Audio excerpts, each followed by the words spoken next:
"29 minutes on to 11 o'clock here in St. Vincent and the Grenadines. You're locked on to WEFM 99.9, the Clean Fresh Sound, and this is your It's Your Turn program.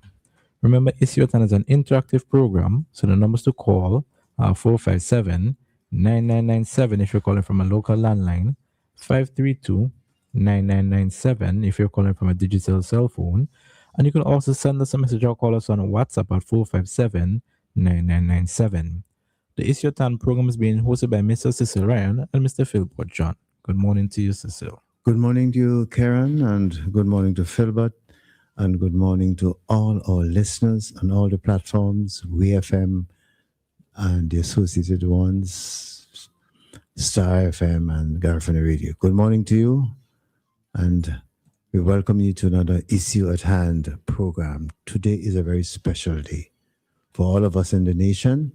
It's Mother's Day, and I'm going to greet all those mothers and the men who also act as mothers. Good morning to all of you, and we give you a special invitation to be part of our program today. We're going to dedicate today's program to all the mothers across St. Vincent and the Grenadines. Indeed, all the mothers across the Caribbean, across the world. Good morning, and we're happy to have you with us this morning. Philbert? Thank you, Cecil, and good morning. Good morning, Kieran. Good morning to all of St. Vincent and the Grenadines.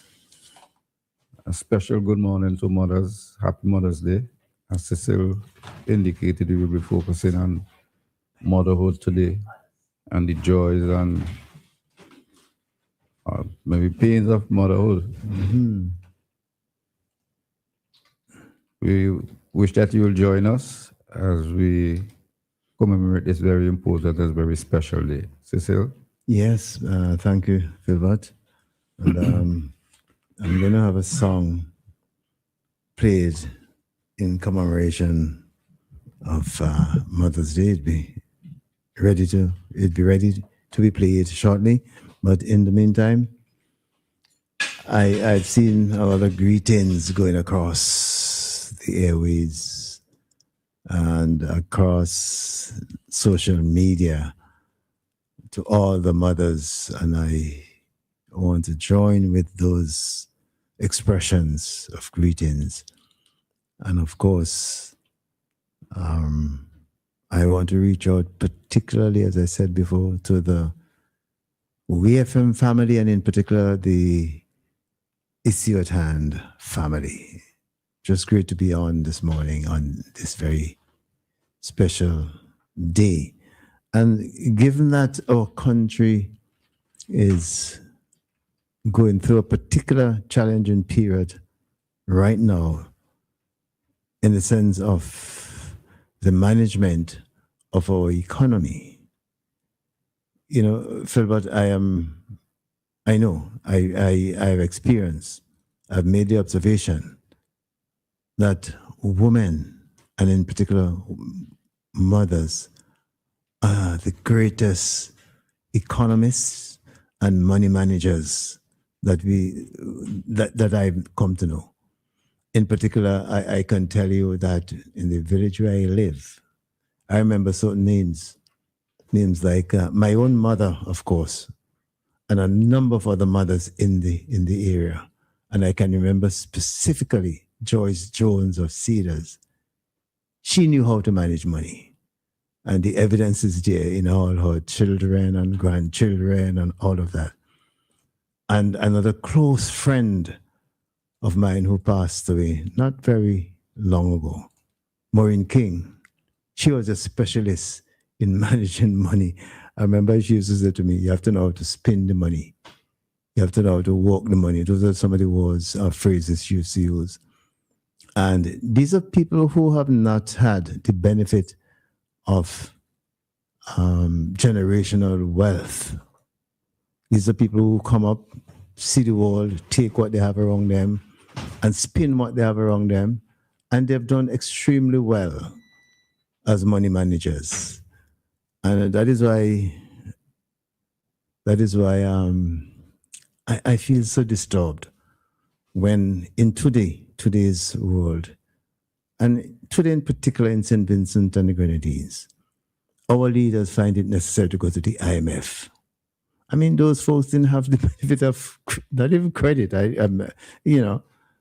Access to credit, properly speaking, in those days. But yet, what they were able to generate, they were able to manage in such challenging circumstances. And therefore, Pijan, today being Mother's Day, I thought we would dedicate the program today to all the mothers, and in particular to invite them to share with us, share with others who are listening, their own experiences in managing money. How do them do it? I know some of them are a bit rough, but how do they do it? Share it with us. And again, I recall my own sister. Well, in fact, all my sisters, blood and non-blood sisters, because I have many blood and non-blood sisters. But in particular, my blood sisters, I know how they have done it to manage their money to the comfort of their own living and the living of their children. So it's against that background, Pijan, I thought we would dedicate today's program to the women, the mothers, and invite them to join with us with the program and share with other listeners their own experience in managing money, managing their household, the money available to their household, and to say also what suggestions they would give to the government, present government, in terms of managing whatever little we have, whatever challenges we have in terms of the money available. So, but in preparation for that, I want to play this classic by Beckett.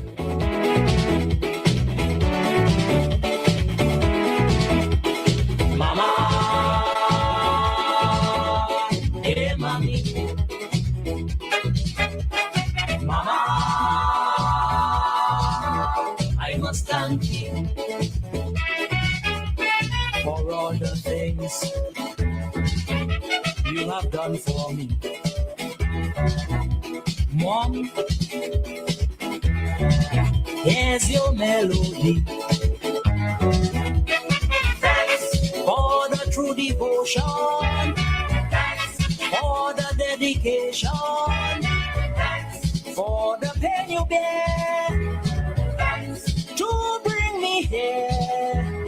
Mom, I want you to know I love you so. Your love is like no other. It's sweet for soul. Mom, I want you to know I love you so. Your love like Coca-Cola. It's sweet for soul. Pa-la-la-lele, pa-la-la-lele, pa-la-la-lele.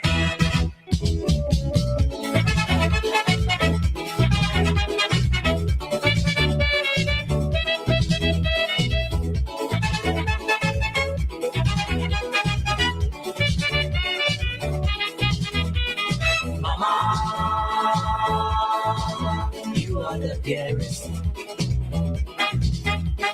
Mama, the greatest. When the chips are down and all the roads are bent, you are always there to renew my strength. Thanks for the inspiration, the education, for the Sunday school, Mom, the golden rule. Oh, Mom, I want you to know I love you so. Your love is like no other. Oh boy, it's sweet for soul. Mom, I want you to know I love you so. You love like some vanilla. It's sweet for soul.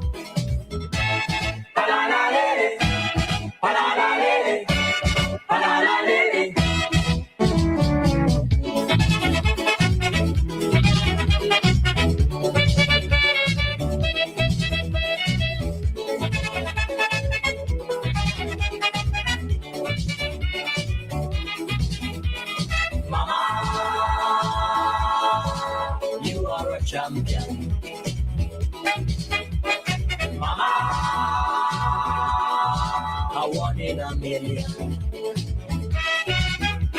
Life's ups and downs,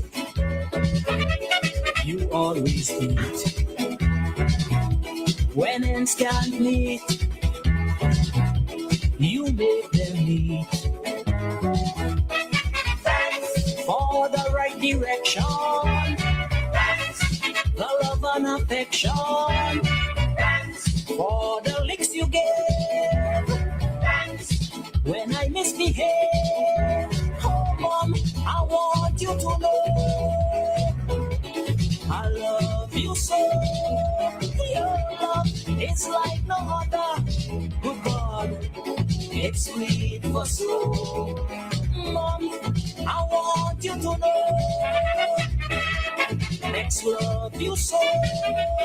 Your love like coconut water. It's sweet for soul.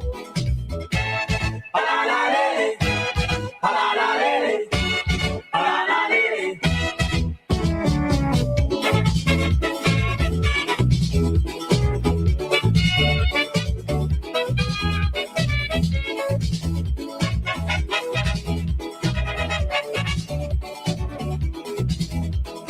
Thank you, Mama.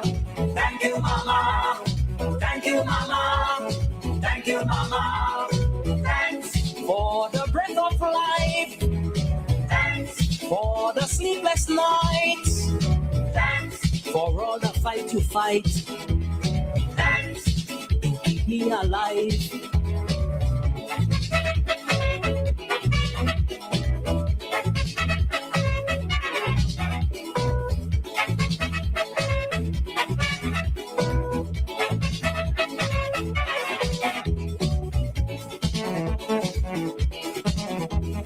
Thank you, Mama. Oh, thank you, Mama. Thank you, Mama. Thank you, Mama. Thanks for the diaper. Thanks for the antipa. Thanks the baby oil. Thanks the water you boil. Thank you, Mama. Thank you, Mama. Thank you, Mama. Thank you, Mama. Thank you, Mama. Thank you, Mama. Thank you, Mama. Thank you, Mama. Thank you, Mama. Thank you, Mama. Yes, Philbert, that's Beckett at his best, really. Of course, accompanied by one of our best, at least our best insofar as the music is concerned. Yeah. He made a list of things for which you should thank Mama. Yes. Even the licks. Even the licks, eh? Yeah. How much licks you got? You got a lot of licks. Yeah, man. It's been good to hear from people how much licks they got from their mom. Yeah. Sorry, yeah, go ahead. You mentioned Antipa. Yeah. I wonder if our young people know what's Antipa. Well, let them put out, let them remind us. If you know what's Antipa or what was Antipa, give us a call. Yes. That's what our moms used to give us when at the beginning of school, before we go to school. Yeah. At you gotta get a clean out, they used to say, before the school term begins in September. Yeah, interesting. That song by Beckett. So let's invite persons who may wish to recall some of those days to give us a call now. They may have some interesting and captivating stories to tell or to share. So we invite you now to give us a call. This is part of our leading up to the main event of the program, preliminary section of the program. 457-9997 is the number to call us by. That would get you to WhatsApp or to the main line. 457-9997 is the number to call. I see Kojo already wishing us Happy Mother's Day to all the persons listening. And we have a call, Philbert, you have a call now. Good morning and welcome to our special program today, Mother's Day, May 10th. Good morning, Mr. Ryan and Mr. Pigeon. Yes, good morning to you. Oh, you wanted to know what is Antipa. remember as a young boy, there was no antipa in those days, but there was a thing called the shot. Dead shot, you said, right? The shot, yeah. Yeah, I remember that one too. I do remember that one. Yeah, so when they think that you have to put on a socks and shoe, Okay. because the worm in the system would be coming out as soon as they take that. Okay. So that was one of the things that I enjoy. We enjoy So tell us what this socks and shoes was for? What? You said you had to put on a socks and shoes. Yeah, because they said when they take that oil, you can't walk on the bay out because that will be another problem you will get there. Oh, I see. Okay. Interesting. Yes. Anytime as a young boy you go to the clinic, it was one of the first things that the doctor was organizing for you because those days was terrible with the worms. Okay. Yeah. But mothers took care of those situations, didn't they? Well, when you see, in those days, when you see your belly put food in, you got the worms, so they have to take it to get that because what's taking over the system. And so you have to get that out of medication to organize to help you with that. And it was the mothers who took care of those duties. My fathers those days didn't have the time to really take you to doctor. Those were the mothers who was taking care of that all those years. Mm-hmm. Yeah. Do you know of any mother or woman in your village who was good at managing money? Well, my mother, for instance, she was managing money. The rate was those days, but whatever little she had, she was managing very good because she had to think about 12 us at that time, and so you get a $5 that you have to make that too. Mm-hmm. Yeah, make that too because things was so rough those days. The money was hard coming by. Mm-hmm. Yeah. I remember the woman them used to say, "I don't know how to spend the money." Definitely. Sometimes I remember my mother in those days. She used to work at a place called Agresty to transport coconuts and so on. And when the week finished, you only get $5 for the whole week. Mm-hmm. She had to manage that for another week, whole week, and then another week, and so on. We get another $5, $5.20. Mm-hmm. So was those days. It was rough. All right, but yet they managed to manage. Yeah, things were still cheap in those days too, because you'd get bread for at least you'd get a bread for penny and half a bread and this and that. When I went to school, I used to buy half a bread for penny, half a bread. Okay. Half a bread. Those days was really something else. Mm-hmm. And yet we survived to today. We manage it. Yeah, we went to school and so on. Mm-hmm. You wasn't feeling depression. I suppose me. Yeah. All right, interesting. Well, thanks for sharing these bits with us and with our listeners. All right, Mr. Ryan. All right, you have a good day. Yes. Yeah, interesting. Yeah, he said dead shot pigeon. You never experienced that. I can't remember that one. I experienced that pigeon. I remember my mother and my sister sometimes who used to give it to me. You got to hold your nose and then pour this thing down your throat, boy. It must be similar to the Antipa in terms of the effect of it and the purpose of it. It must have been fulfilling that particular role. But again, it points to one of the challenges that women and mothers in particular. Pigeon, you have another call here. Good morning. Welcome to the program. Good morning. Good morning to you. Let me say good morning to everyone in the panel. Mm-hmm. And as I listen to this song with Beckett, you know, it reminded me of my mother. And that word Antipa, man, I tell you, she used to give us that before we go to school. Mm-hmm. And that meal was so warm. Mm-hmm. And number two, she was very good in managing money because in those days we were poor on property. Yeah. Yeah, living in a trash house with one bedroom. Mm-hmm. It wasn't easy. Mm-hmm. So I really thank my mother for what she taught me because even at this present time, I have the ability to manage my home concerning money. Yeah. So let me bless those older generation. Yeah, so that's my take because I have to go to all the best. All the best to you too, my friend. Have all a the good best, day. man. All right, all the best. Okay, all right. All right, Yeah. then. Good. Thanks for calling. Yes, I noticed that our good friend Bongo Shaka was just about to call when the gentleman called. So Bongo Shaka, if you're on there now, this is a good time to call us. And yes, you're here. Good morning. Welcome to the program. Good morning. Welcome to the program. Yeah, greetings, Brother Cecil and Brother Pijan and all the listeners, in particular our mothers, those who are living and those who are past.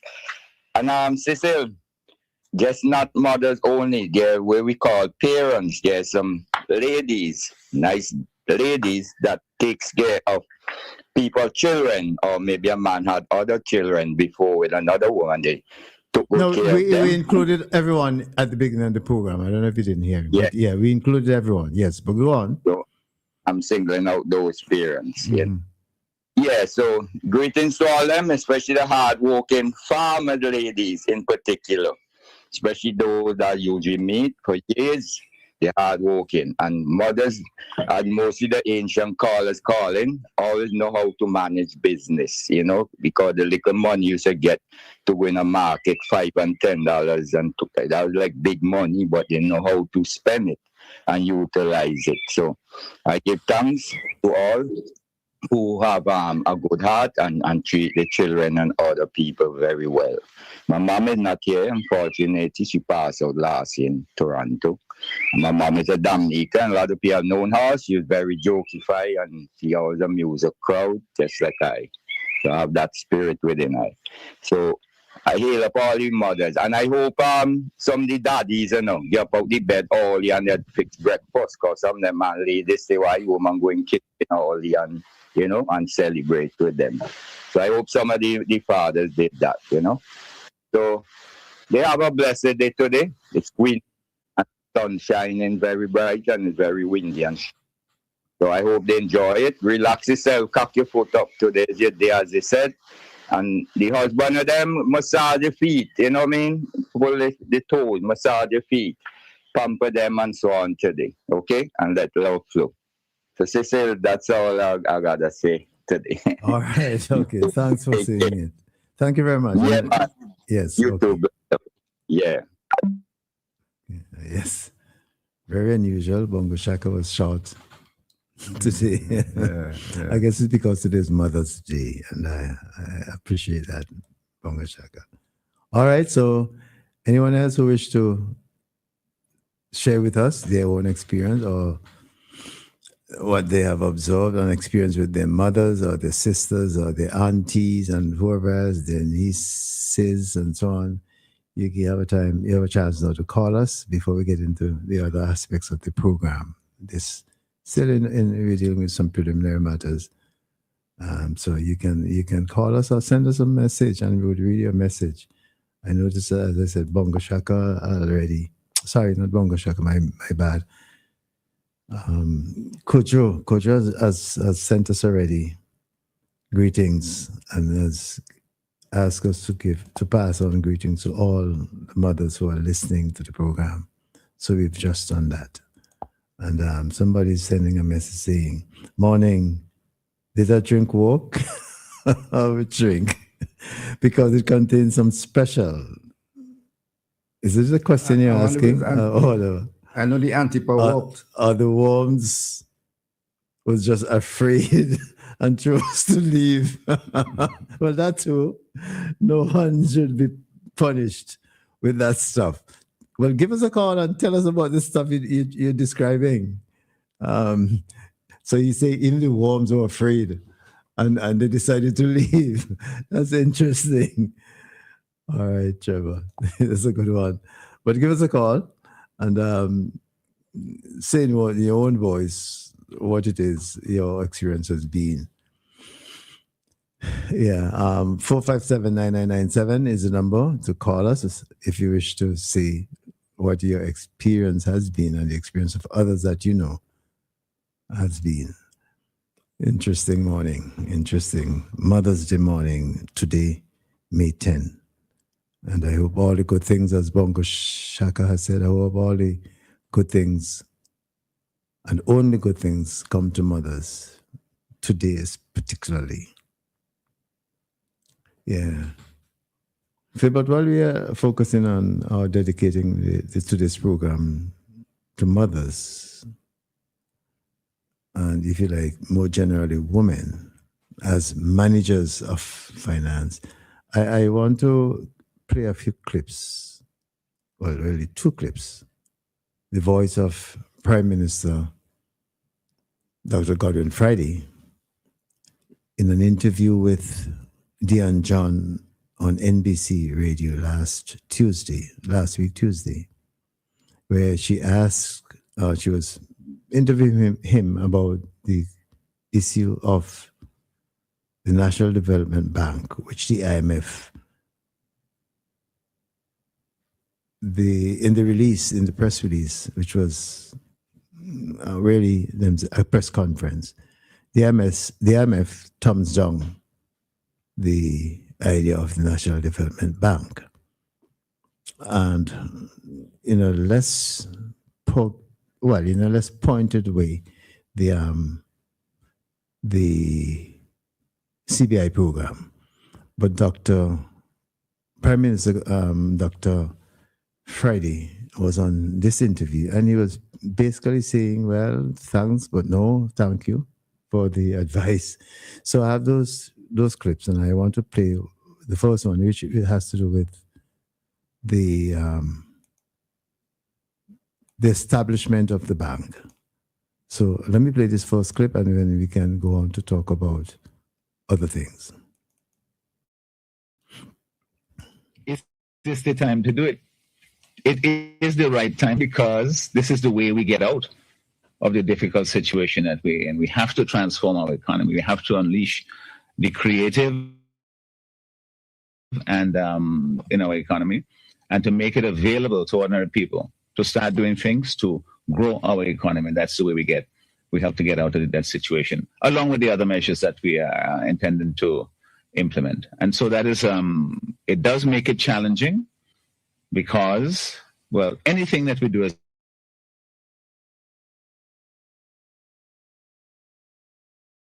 government, also when government at the time at us, that we are timid. Well, that has led us to the reputable institution. They're saying this is where we are. They have their advice and so forth, and we don't. But we seek to find ways in which, and we've said that to them, to find ways in which we can develop our own path to get ourselves back on trajectory of growth and at the same time reducing our debt. So I just want to pause it a bit and Pigeon, any reaction in terms of what? No, not at the moment. Mm. Because what the Prime Minister is saying, yes, we hear you, but other institutions have given us different advice, and we are going to explore other options. So I want to just go on to the other part of another part of the clip. Gordon, you talk about the IMF's concern, and we've had more in-depth discussion with them beyond what was presented at the press conference, as you might imagine. And I asked him, well, what is the main concern? What is the problem? Because they say one thing, but other institutions tell us, yeah, we will help you to find the funding to set it up, reputable international financing institutions. They basically raise two primary concerns. One is, as you said, the debt situation is such that they are very concerned about it, and they don't want us to take on any more obligations that may jeopardize our plan to reduce the debt. So they see, okay, historically, some of these institutions haven't failed. They've just required more input from government and increase the debt burden on government. And they see this as a risk, and they don't want to take that risk because there are private banks that supposedly lend money. We know that that's not functioning for those people who need it now. Then there's a second thing, of course, is the management. As to historically, there have been politicization of these institutions in some places that may have resulted in poor performance, high non-performing loans and so forth. So you learn from that experience and you say, no, this institution will not function in that way. They say one thing, but other institutions tell us, yeah, we will help you to find the funding to set it up, reputable international financing institutions. They basically raise two primary concerns. One is, as you said, the debt situation is such that they are very concerned about it, and they don't want us to take on any more obligations that may jeopardize our plan to reduce the debt. So they see, okay, historically, some of these institutions haven't failed. They've just required more input from government and increase the... All right, so I think that was the clip. The way it was done, it was repeating itself, so I just stopped it. Pigeon, somebody saying on the thing that I mistakenly said, PM Gonzalez. Did I hear him say that? I didn't hear that. Okay, somebody saying, good morning, sir. You mistakenly said PM Gonzalez instead of PM Friday in your introduction to the clip you played. I didn't pick up that. And he goes on, hopefully you can publicly acknowledge that oversight. Thank you. If anyone else heard me saying PM Gonzalez, please alert me. And I didn't mean PM Gonzalez, of course. But whoever it is, you may wish to call, and rather than putting your thing in writing, you wish to call and point to the particular point. But I know Pigeon listens attentively, and I myself, I didn't hear it. Coach Joe is calling us. Coach Joe, good morning. Welcome to the program. Good morning. I think that person trying to instigate something. No. Did you? No. The question is, did you hear me say PM Gonzalez? That's what I'm saying. That's what I'm saying. No. But come direct, please. Just come direct. Yes. You did say Mr. Friday, and you said PM Friday. Well, I don't understand. Some people just have a notion to hear things or something. I don't understand that, because I heard Friday. I don't know where Gonzalez came in. I never heard Gonzalez. I heard Friday. Well, somebody else is sending me, my friend and colleague, sending me a message on my phone saying, I heard PM Friday. That person has Gonzalez in their mind. I told you that I heard PM Friday. I don't understand some. But anyway, it goes, it's all right, we have clarified it. It goes from, some people listen carefully and some people don't, and that's what it is. Yeah. But anyway, on the larger question of the management of public finances and the challenges to the management of public finances, and the fact that the government has decided to ignore the advice of the IMF on the question of the establishment of the National Development Bank. What are your views on that? Well, I will go with my former Prime Minister Gonzalez. Now Gonzalez's name is going to be mentioned now. Mm-hmm. He said it's not a good thing. I go with what he said. Okay. The IMF supported former Prime Minister Gonzalez with that statement also. So I go. That's 2 against 1. But in particular, Kojo, can you point to the reasons given by present Prime Minister Friday as the reasons why they are going along with the idea of the bank. Did you hear the insult and where he mentioned about why? I listened to him before you did the thing. I mean, I think it's like you get knocked down on all your promises. You have to stick up for something. You have to. I said that on the two with things. You don't look like a liar if you have to take back all the promises. So you need to give the people something. So you don't look like a fool, because now if the PM former Prime Minister told you that all those things that you promising the people is not possible, then the IMF come and tell you those things are not possible. You really don't have enough strength to go forward with those things. So you have to, but what all the people say, you have to bang your belly and go. And I think that's really saying, like, I'm not listening to nobody. Yeah? What I have in my mind, I'm going with it. So I don't think he's thinking of this thing logically. He's just looking at it when he promised people, and he has to do it. He has to do it. You have to do something, because right now the government doesn't really look like they're doing anything. From my standpoint, from what I'm looking from outside, it might be different in the country, but from what I'm seeing, from what I'm listening to people, the country looks like it just stopped instantly, just like that. And so you have to shake it up somehow. Well, Kojo, in the audio, Prime Minister Friday talks about the debt situation, a debt crisis. Would you consider it a debt crisis as opposed to the management of the debt, public financing? How do you see it? It has to do with management, Cecil, because you it's like, look, let me put it this way. I run in my household. For some reason, I get incapacitated. I have to go to the hospital. Somebody come in. They don't know where I have my little thing talk about here. They don't know what I have my little. How I run in my home. And suddenly they come and they think that, oh, we need X, we need Y, and they just spend money without realizing that that money that they're spending, that they're going to need it later down the road. So you do things without really considering the end result, I should say. And now the end result is in front of you. Like, where am I supposed to do? Where am I going to get this money to do this? Because you spent money that you didn't really have it. You look like you have money.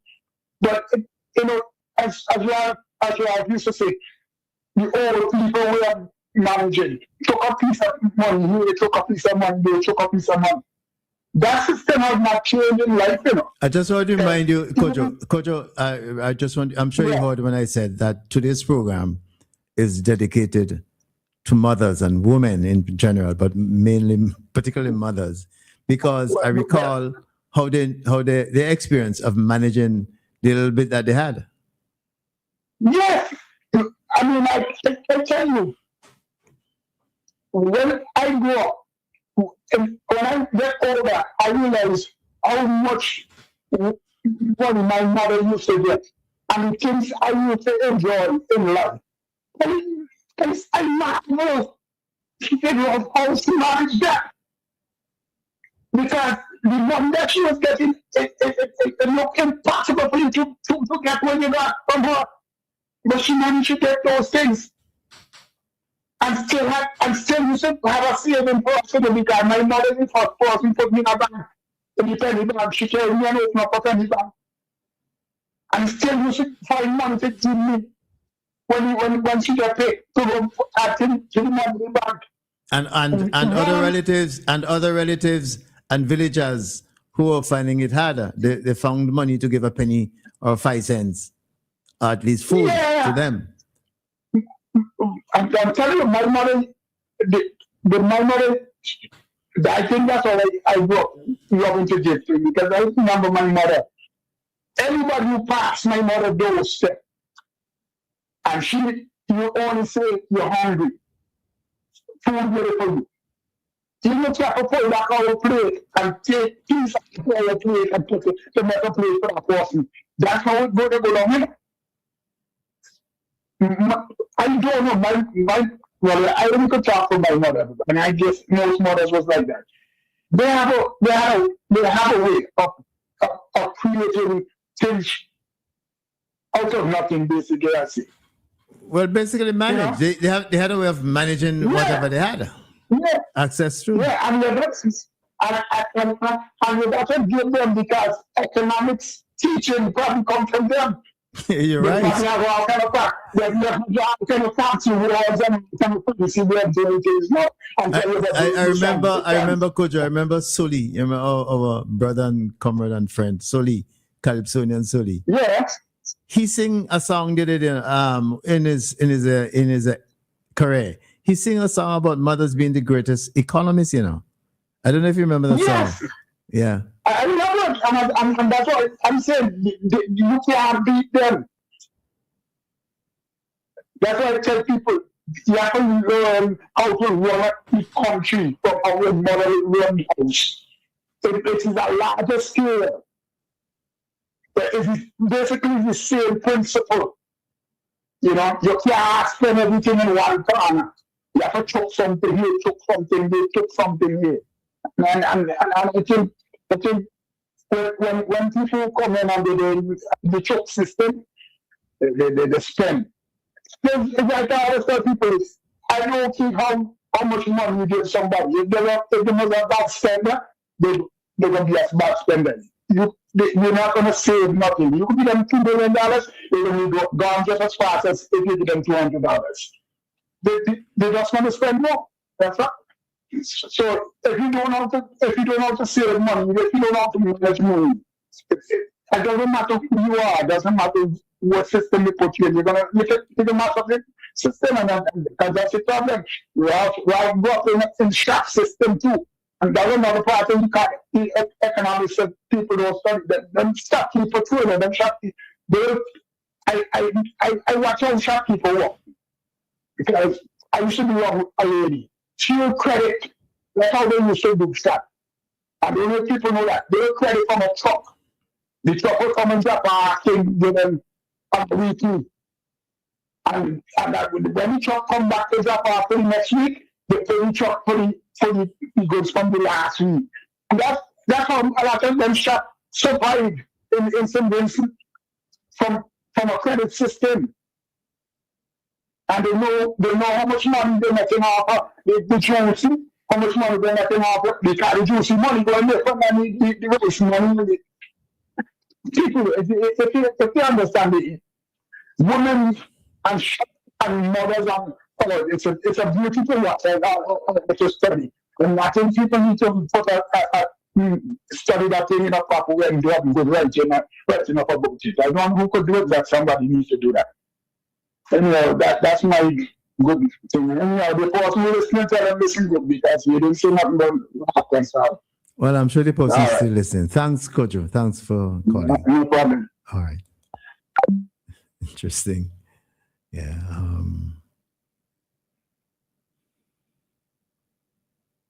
Oh, okay. So the person has sent out a message saying, "Hi, Cecil. I went back to re-listen to the introduction. I also want to publicly apologize to you as well. You did say PM Friday. Thank you." Well, yes, my friend. Thank you very much for commend them for that. Yeah. Not everybody.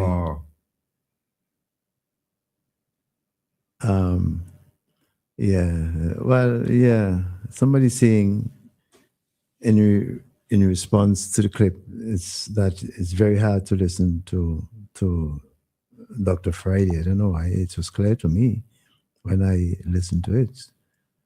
And other people, the insult is clear to other people, so I don't know why. But anyway, yes. So you probably commenting on Friday's style. His style of articulation. I believe so. Well, yeah, you have to kind of listen hard. Yeah. And in the process of listening, you have to kind of interpret as well what you're hearing. But the fact of the matter is, that's what he said. And as I said, I got the clippings from the interview with Dion Brand on NBC Radio between him and Dr. Friday. Peter, we have another call, Peter. Good morning. Welcome to the program. Good morning, Mr. Ryan. Good morning, Peter. And happy Mother's Day to all the mothers in St. Vincent and the Grenadines and all over the world. And to you, in particular. And to my, yes. Okay. No, my mother died. Well, no, never mind, but... Yes, and to my mother in heaven. Okay. I just want to talk a little about her. I grew up in a family of 9, but 2 died, leaving 7 of us. And it was very hard for my mother. I was the last. It was very hard. I grew up in a poor family. And to make ends meet, my mother opened a tree. I like that. I like how you said that. She opened a tree. Okay. Yeah, she opened a tree. She sell at the hospital gate. She sell every Sunday at the hospital gate. She sell under the gallery, the Bank of St. Vincent there. She sell inside of the police station. And that time it used to be Commissioner Jackson. I'll never forget that. Oh, yes. Yes. He used to sell in it. And Jackson was from New Grounds, right? Yes. Yeah, I think he died now. Yes. Yes. And just to make ends meet, she had to do all those things to get, well, my father used to chip in. It is one thing. Every Friday, get the liquor pay. It wasn't much, but he would call my mom and he would give it to her. But those liquor popcorn and groundnut, she would sit down in front of the coal pot with her pot with sand in it, and she would patch her groundnuts. You mean besan? Besan. Yes, okay. And I will be there with her, and she would patch her groundnuts, and she would tell me, take off one and try it if it brown. Okay. And if it brown, then she start to shift them out. She would pop a little popcorn. She would do a little sugar cake, because all them policemen, they love a sugar cake. And I used to enjoy being around her, and I used to go everywhere she goes. And when I have to go to Emmanuel High School, my mother lick a tray, and along with my father lick up pittance, send me to school and the others. It wasn't easy for us. And sometimes up to last night, I bring back tears, because now I'm in a position, right, where I could have really help her out and, drive her out and so on. And then that day when she died, it was really heartbreaking for all of us. But I know the legacy she left behind. Things that I see what she can do, I can do it now, because I used to take part in everything. Cooking, doing this, doing that. I was there around my mother 24/7. And sometimes when they talk about Mother's Day, it is bring back tears to my eyes. Because I remember many days and months and years where we didn't have nothing, Mr. Ryan. Yeah, I know. My mother used to sit down there and just cry. And you said, Mommy, don't cry. And God put things in she head and said, go and open up a tree. And she started to make she lick up it. And them times things used to sell. People come and buy a sugar cake, a peanut. And them times things was cheap too, because a pack of peanut used to be for 50 cents. A sugar cake would be for 25 cents, 10 cents. Can't do the sugar cake you make. And that would carry us. She lick a shopping. She bring it home, and we do the cooking and so. And sometimes it's really hard for us to know that she gone, and I wasn't in no way, because I was the last one that I couldn't, give her a better life. Because if she was alive today, I would be so happy that I will be driving my mother all over to make sure that she's, feel comfortable and happy. But God Lord call her, and there's nothing we could do. Yeah, so I asking everybody, and anybody could ask anybody in Shafts, I take care of my mother. I take care of my mother when she was sick. as a young girl, I used to walk with Starkey John. And sometimes I run with lunchtime and make sure come up to see that wherever I put down for her to eat, that she gets through and she eat it. I take care of my mother. That's why I could talk anytime and read it anyway. Because I take care of her. And I did love my mother. Mother. And she's gone. And the time I talk, I even had to walk when I was walking. Any one of them girls could testify, tears always come to my eyes. Mm-hmm. Yes, so I'm asking all the children out there, take care of your mother. Don't scan her. If she is sick, make sure you carry her to the doctor. Make sure she gets something to eat. Make sure that she is happy, because only one mother we can get.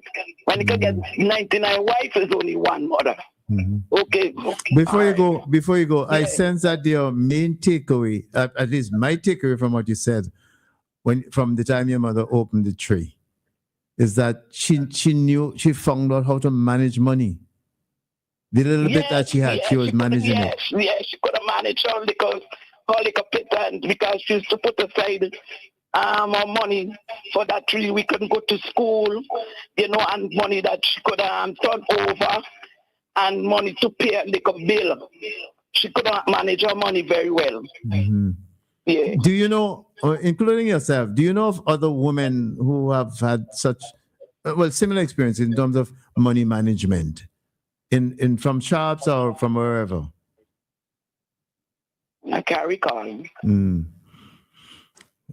But anyway, it's a good story that you've shared with us about your mother this morning, and I hope. She died in 1992, the 30th of August.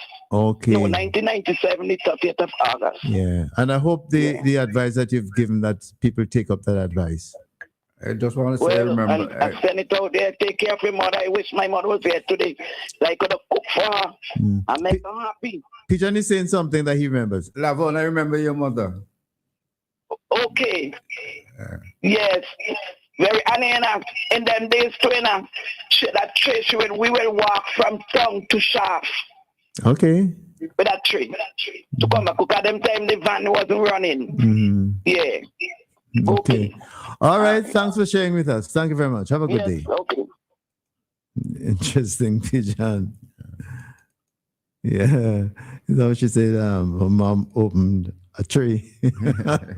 That's interesting, and I find it so interesting. Mama, hey mommy, Mama, I must thank you for all the things you have done for me. Mom, here's your melody. Thanks for the true devotion. Thanks for the dedication. Thanks for the pain you bear. Thanks to bring me here. Mom, I want you to know I love you so. Your love is like no other. It's made for so. Mom, I want you to know. So yes, today's It's Your Time. The program is dedicated to the mothers and generally women, as we recognize them. We're recognizing the role that our mothers have played in the foundational, throughout our lives, actually, throughout our lives. But in particular, most of us recall that it was really their ability to manage money, to manage whatever little they had access to. That's why they were able to succeed. And it was no easier then than today. It was the same situation, as I think Kojo has said. And it is a question of how you manage money, and whether it's money at the household level, at the village level, or at the national level, at the whichever level, it comes down to the same thing, being able to manage. And and again, our folks didn't have access to, most of them didn't have access to other sources of capital, and there were moments of challenges, but they were able to spend the money, make the money work, and so that is where we are nationally today. Pigeon, yeah. And managing money didn't mean taking care of the hair, the nails, Exactly. and other things. What's the difference, eh? Big difference. to the modern lady folk versus the mothers that we grew up with. Yeah. It's just so different. But some of those mothers are still around here. Yeah. They still know how to manage whatever they have, whatever they get. They manage it well. So, and even if they have to go for credit, they manage. Again, Coach said that they were able to manage whatever credit access they had. Pigeon, we have a call. Good morning. Welcome to the program. Good morning. Just let me turn this down. Mr. Ryan and Pigeon. Good morning to you, Miss Harold. How are you doing? You well? I'm sorry you make your music. You feel like to not smile since you started the program. And you started on the mothers because something about it. Just, I find really something quite funny. You all ever considered how lucky mothers were when they remembered how many fruit trees grew on the roadside and in their yard? Yeah. They were so happy. Yeah. But they must could stop smiling because even in the schoolyards, they used to have all those things. There was the radish sugar. You remember what something called radish sugar, Mr. Ryan? No, I don't remember. Tell us more. Thin little thing coming down, longer than a pea, one of those pea shoots of things, and it had sweet things inside of it. All the youngsters knew it. All of us used to go looking for the. What do you call it? What do you call it? Radish sugar. Radish sugar. I don't remember that one. Maybe we called it a different name in my area. About the only thing we never picked as children was a coconut because none of us couldn't climb the coconut tree. Okay. And I am there thoroughly. They must be glad to see when the fruits going because the first thing you did when you got to it, you had the guava tree, the radish sugar, the damsons, the guavas, the mangoes, plums, tamarins. Every one of them children ate them non-stop all day long. And I used to say to them, who said when they go to lunch is the last thing on some of them brains because they knew the fruits are there for them to pick. So you see that the supplemented diet, the diet was supplemented with those fruits. Right, and by the time you got to eat, because the first thing you did, when you got home, was to climb those trees. Especially mango. I remember going up all those guava trees in my yard. Oh God, we're ready. You all have a nice day. You too. Thanks for calling us. Thank you. Okay. Interesting. So we're putting out this invitation to women in general, but mothers in particular. If you have those recollections and you want to share with us, please call us. We'd be happy to hear from you. Good morning. Welcome to the program. Hello? Oh, he's just, I guess he hung up by mistake. You can call us again. 457-9997 is the number to call us. We'd be happy to hear from you as we celebrate Mother's Day today. And we're having the music in the background of the one and only Beckett. And people are calling in, so we'd be happy to hear from you. Okay. Good morning. Good morning. Morning. Welcome to the program. Happy to have you on. Thank you. I'm from the Northern Grenadines. I'm wishing Bigging up all mothers in Beckwith today and St. Vincent and the Grenadines. Wishing them a happy Mother's Day. Mm-hmm. Especially my mother, who is still alive. Okay. Getting close to 90. What? That's a good one. That's a good one. Yeah, and she mothered 12 children. I am in England. I was born in 1962. So you're one of 12? Yeah. Yeah, okay. So we made it all shit. Yeah, my brother, but Papa Winnie also, the singer. Oh, okay, yeah. He's part of the family also. Here at the moment also. Okay. Give us a recollection of your mother now. What do you remember more? Some of the things you remember that your mother did? Oh, she's still alive anyway. But what were some of the challenges? What were some of the challenges she had to overcome? Yeah, she was always quiet, always in the garden mostly. My dad was more fisherman, and yeah, she was more quiet, taking care of the kids and. Do you consider it a big challenge for her? Was it your observation that she had a big challenge managing the home and managing whatever monies came your way, her way? It was a big challenge. It was a challenge. Yeah, we had not much choices. But we had a little bit to look back on in a little bit, because we could go and fetch like firewood and stuff and go and collect Saturday loads. Ship Saturday loads up to St. Vincent and so on, about and bills and stuff. Yeah, a lot of Saturday loads in the days of Friendship Bros and all those boats and stuff. Yeah, I wanted to look for a song, especially for the ladies too, man. For us and the ladies, by a singer called Eddie. I don't know if you're gonna find it. Well, you see, because of I would not be able to do that because of the nature of the program and because of the fact that I don't have those skills. But Kamal Archibald would be on later on, from I think 3:00, and he's the man who you really should call back at that time. He would find the song. Check him out. Yeah, call him back. He comes on at 3:00, and he would be able to find that song and play it at your request. Yeah, Jimmy gave a nice one to the mothers too, so we hear a little piece of that in between. It'll be nice.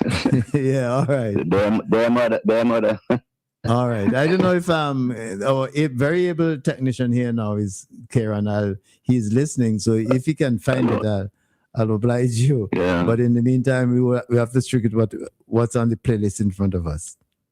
No problem. You guys take care, man. All the best, and John and yeah, man. All the best there. All right. Well, thanks for calling, and I wish your mom well for us, and I hope she moves on more to be. I will. Okay, then. Great. Thanks for calling us. Thank you. Interesting. She's close to 90, he said. Could you sing here? You don't know about rata sugar? It's like a peas and pods. It has black seeds, like thing. But also, our good friend and comrade saying on my phone, my personal phone, he's saying that I remember rata sugar. He's saying, similar to tamarind, but sweeter. Coach, I don't know if that's the same thing, Miss Harold. I don't know if that's the same thing you all are talking about. Maybe I called it a different name. I know it as by a different name. All right, we could find out. We'll do the research and find out exactly what it is. If it's the same thing that all of us are talking about. Well, all of you, not me, because I'm not sure I know what it is. All right, so yeah, while we are waiting on other persons to call us, let's continue with well, Kojo is saying yes, it is. So Kojo, okay, I'm not sure. Yes, it is the same thing. All right, so there you go. Thanks, Kojo.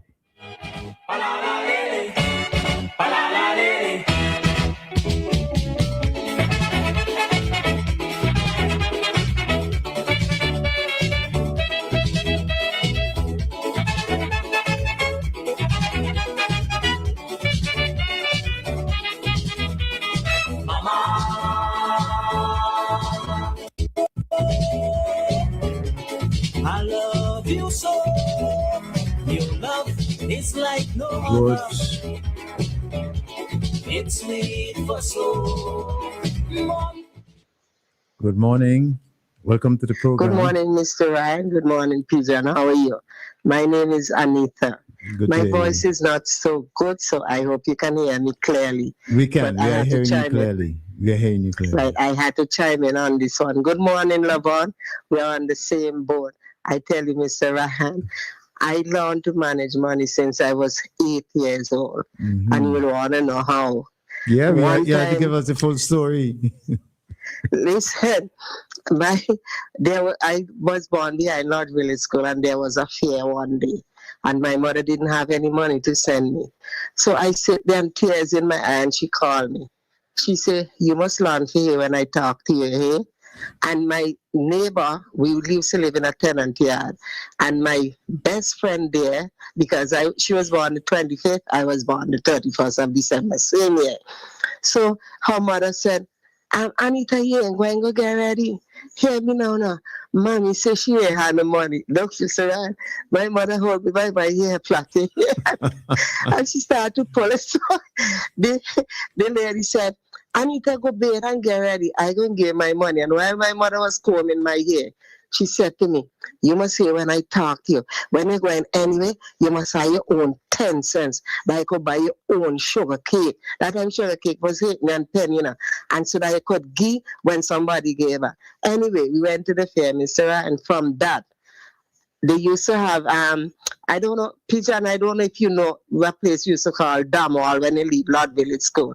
They used to have 3 hot plum tree there. Mr. and I start sneaking out the house early in the morning and go down there, get the what you call it, hot plum, and I go on school and I selling them. And I used to hide the money underneath the house in a pan. One day we sit down, my sister, my mother, and I. She said, Anita, me have nothing for dinner, and me have a roast bread for there, but nothing in the feet that me have to just make some hot water. I said, Mommy, I have money. She said, where I get money from? Because Mr. Ryan, you couldn't find no money and carry it home and tell my mother that you find it. You understand? So when I lie down underneath the house and I bring out this Milo pan, she said, Anita, where pa you get that money here from? I said, Mommy, I just wake up and all the morning when I sleep and I go for hot plum. And boy, I sit down there, Pigeon, she start to count out 1/4 pound of saltfish. 4 cents, damn it. When I see she start to put aside, here you go, all the money go down. But here I say, and from that, I moved the cup a different place because she don't see. And until today, Mr. Ryan, I am boasting. I do not spend my last dollar. Apart from sickness, I don't nothing out there make me spend my last dollar till I broke. And people in shafts at the sound of my voice could tell you where I came from. I was the first person that sell red belly and Sharps Plainfield to make a living because I made my 2 boys. And the first one, my mother talked to me. She beat me. I didn't listen. When I think that I was the only person that was in love with my baby in my hand, I gone down by the father to tell him I need milk and stuff like that, only to find another young girl pushing and drop word for me. She have to be Mrs. I turn back, I go home, and I send my nephew with a script to tell him that I need milk for my son. He wrote back on the bottom, he don't have the child with my nephew, and I should come. When I was reading, my mother looked at me, and old people could read through the lines, and all she looked at me and said, I talked to you, you didn't hear. Take where you get. The next morning, my father was a farmer, and I go up the mountain, and I met my half sister was just going to the bush, and I tell her, say, Daddy, have any banana down there? And she said, let me go mountain. I said, no, I left the baby home. She said, I'm going big mountain. I'm going by Lemilone. And Mr. Ryan and Pigeon and who all who listening to me, I went and I kneeled down on my knees. Pigeon, you ever hear about snake yam? Mr. Ryan, you ever hear about snake yam? Yeah. Some people call it dog. Is the same thing as dog yam? No, snake yarn. The snake yarn, listen, you will start in Kettles Day and you'll take you up to Vermont and take you right back to It's the Kettles. same But if you dog get yam. it The same whole, thing. The it same look thing they call exactly like dog a snake. yam. They call it dog yam Okay, in my area. Okay, great. And I dig yam and I dig bobas, and listen, my sister packed them in a crackers in a sack for me, and she put the banana shagging because she don't have to jog it, and she put a box of banana on my head, and I walk from Green Hill wrong with the dads wrong day to come over sharp so that when I rest I can't take off the box because I can't put it on. And the next day and to dress up and I go town and I buy me baby milk. That time lactogen was 153 a tin. I buy a big one, I buy a half pound tin for 95 cents. I buy Nestum 152, that's taking me. I buy blue and I never go back to him until today to ask him to mind my baby. And you see where I reach in Sharps now? I got my own house. It was a real struggle, but thank God I make it. I walk all over the place. I open a tray as love and say her mom did underneath Barclays Bank. That is why I know half a town and the other half know me. And you see, during that time, here the job I used to do. I used to wash clothes on Mondays for a lady up named Miss Hagley up Montrose. Miss Hines, you remember when Miss Hines Pigeon had that little parlor which she used to sell there? Yeah. Right. I used to clean for her. Then I get a job. This lady, Miss Brenda, I forget, I used to work at Building Loan.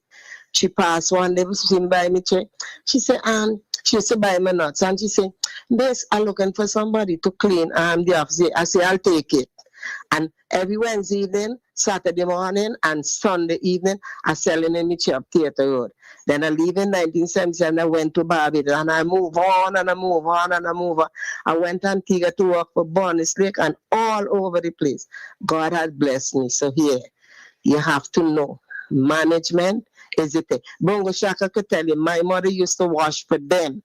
And I, as a little girl, going behind her too. You understand? But it wasn't easy, but thank God. So two I things, can share more, two but things let me I hear do you. for somebody else. Two things I hear you saying. Yes. You just said it, management of the whatever you made, the money. But you also said in all the little things that you add up, you took on, your little task. You're actually increasing production and you're increasing your own money supply. Isn't that what it is you're doing? Exactly. And I moved from one stage to the other. From one stage, I went to Barbados in 1977 to work for the deputy manager of a certain hotel. He was Vincent and descendant. And I left all the money I was working for and went up there and was getting $50 a week. And I wanted to come back. But you know what I did? They had some tambourine tree in the back of the yard. And one day I made some syrup for the children and they get to like it.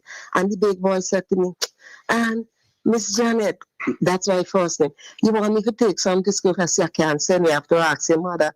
And she said, it's okay if you wanted to do it. And that took off, and Mr. and started to make tambourine ball.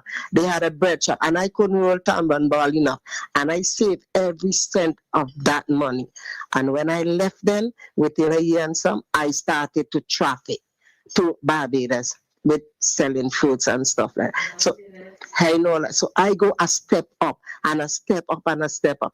When I leave them and I came back home, I start going to Puerto Rico and St. Martin to buy things clothes to sell. I was the first person that was selling clothes underneath Barclays Bank on a rock. The first person start selling clothes on the street. Any old person could tell you that. You so know something? One of the always... questions I want to put to you, and I'm sorry I didn't put it to Lavon and the other persons who call as well. What you guys are talking about is straight and simple. The ability to manage, to earn, to get, you know, more money in your for your living, and how you manage that money. And I want to put the question to you. I didn't get the chance to put it to Lavon. If, given the challenges which the present government is having in terms of, well, they say it's a debt crisis. That's what they say. But it, to me, is more a question of being able to manage whatever money, our resources are there. But if you were to advise, what advice would you give Given your own experience. Well, first, sometimes you have to let self be slain. That's the first thing. Be what? Be what? And let self be slain. I don't quite follow, but anyway, you're right. Okay, because here, okay, for instance, let me break it down small. Okay, now as some mothers, right, they would have their children and they would want to do what the friends do, and they want to dress up and leave the children to hungry and then send them here to beg and to do that and stuff like that. And for me here, the government, I might be dead wrong, are much alive. That now they are not managing, they are taking care of themselves first before they consider the people who put them there, the poorer class. So that's what when I said let self be slain. Management is the key. I remember Ralph Gonsalves saying... No, but I'm asking you, what would you, what advice would you give to them in terms of where they are now? Managing the little that they have, know what is important most. I can't tell them what is more important. They have to know what is most important. As I said, my baby was more important to me. That's what you have to do. They have to know and see what is more important. Are you following me? Yeah, Management, I'm following you. whatever little it is, they have to spend it where it is wisely to be spent what is most important. But one of the things I heard you saying, all the initiatives that you've taken on, you have produced and you have multiplied and you've accumulated some money and you made that money spin. I think you said that, or make the money work. Of course, well, that's what you have to do. But you have to do the most important things first. I don't know if they are putting the most important things first. I am not sure about that. Ralph Gonsalves said that he run the government as a good housewife will do, and that's what you have to do. You have to put some here, you have to put some here, and you have to put them there. You can't put a bulk here and let the need over there to suffer. You have to put a little here, a little there, and a little there, and it will go a long way. And everybody will get a taste of it. I don't know if you're following me. Yeah, I'm following you. I'm following you. I'm following you very well. I listen very well. Just to let you know that I know the dam wall they're talking about, and the hack plum tree. I believe the tree probably still exists. Right. Good. And I used to, you know that they have a guy that they used to call Cat Tongue. His name was Milton Frederick, but he used to talk. Right. Well, his sister was my teacher, and I used to go down, go down right in the back of Bunker Shaka them there. And when my mother washing, I go on down there and I begging Miss Frederick for tumbler and roll tumbler ball and sell too. Wrong the walks wrong there where we used to call walks where Nemo is right now. It had a little shop right the Providence, and they had 3 damsel tree behind them. And I would go and say, my mother used to wash for them too. That was her living. And I say, Miss Providence, you could give me some damsel, please. She said, I need to reach them with your hand, don't go up and the chicken fall down the illy, And all those little things I used to sell. And sometimes I was the breadwinner as a little girl. Yeah. I was 26 years old, Mr. Ryan, when my mother died the year, and my sister come and died a year after. Was a year, a month, and 3 days, and left me with 4 small children. The oldest one was not even 12 yet, the last one 4.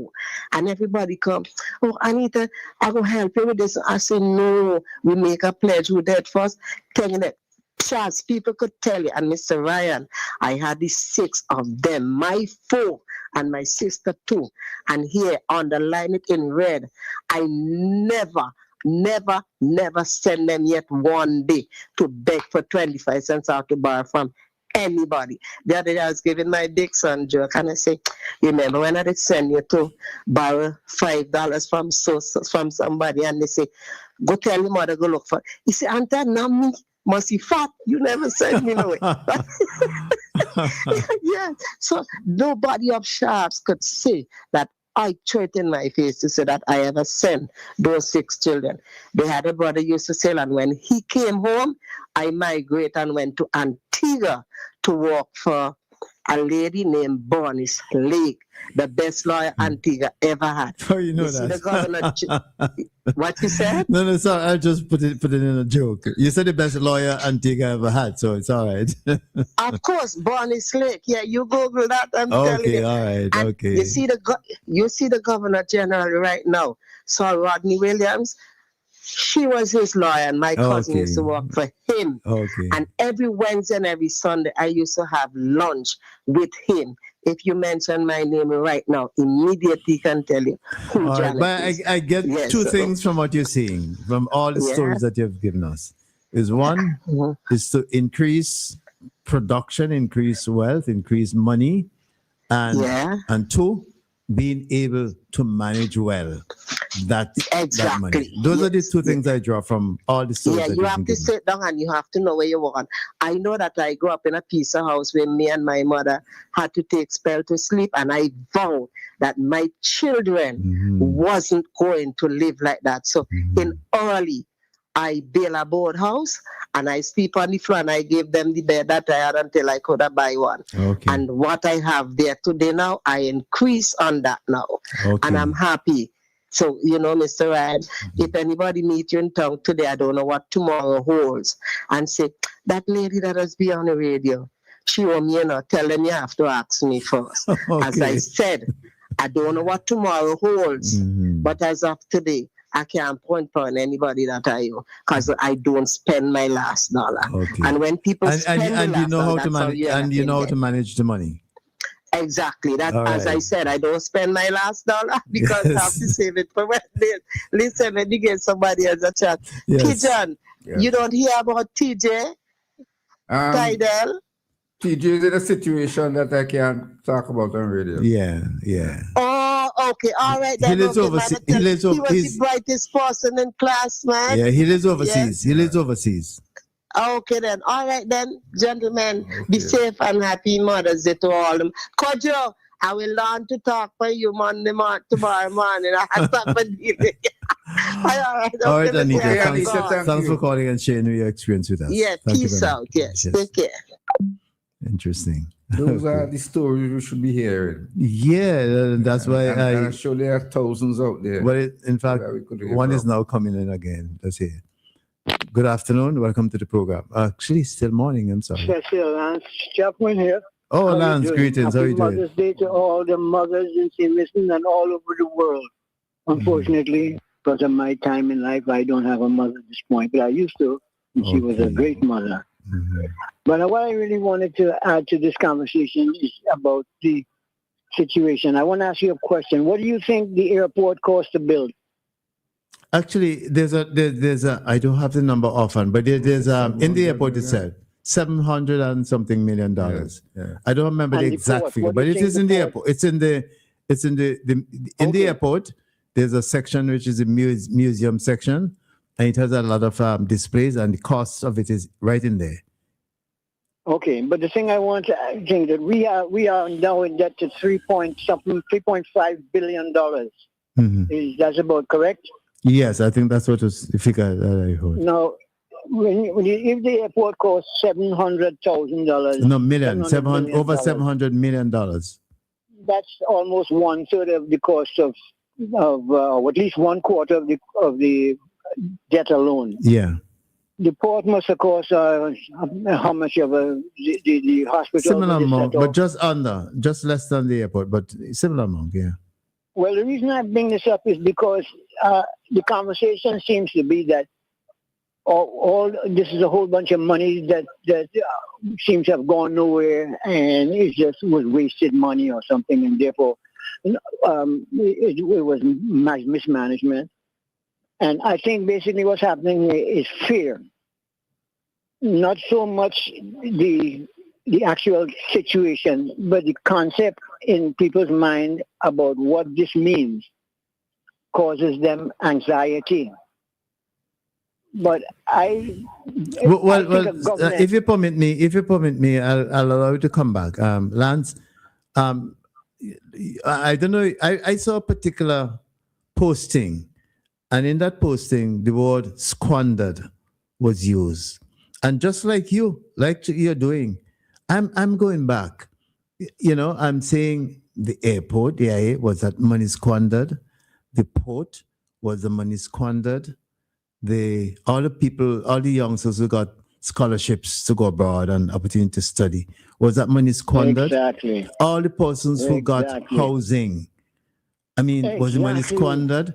All the contractors who were able to hire other people and give them an income, was that money I don't squandered? think there was any squandering going Was on there the at all. money that was used to build the playing field to improve Arnold's playing field, was that money squandered?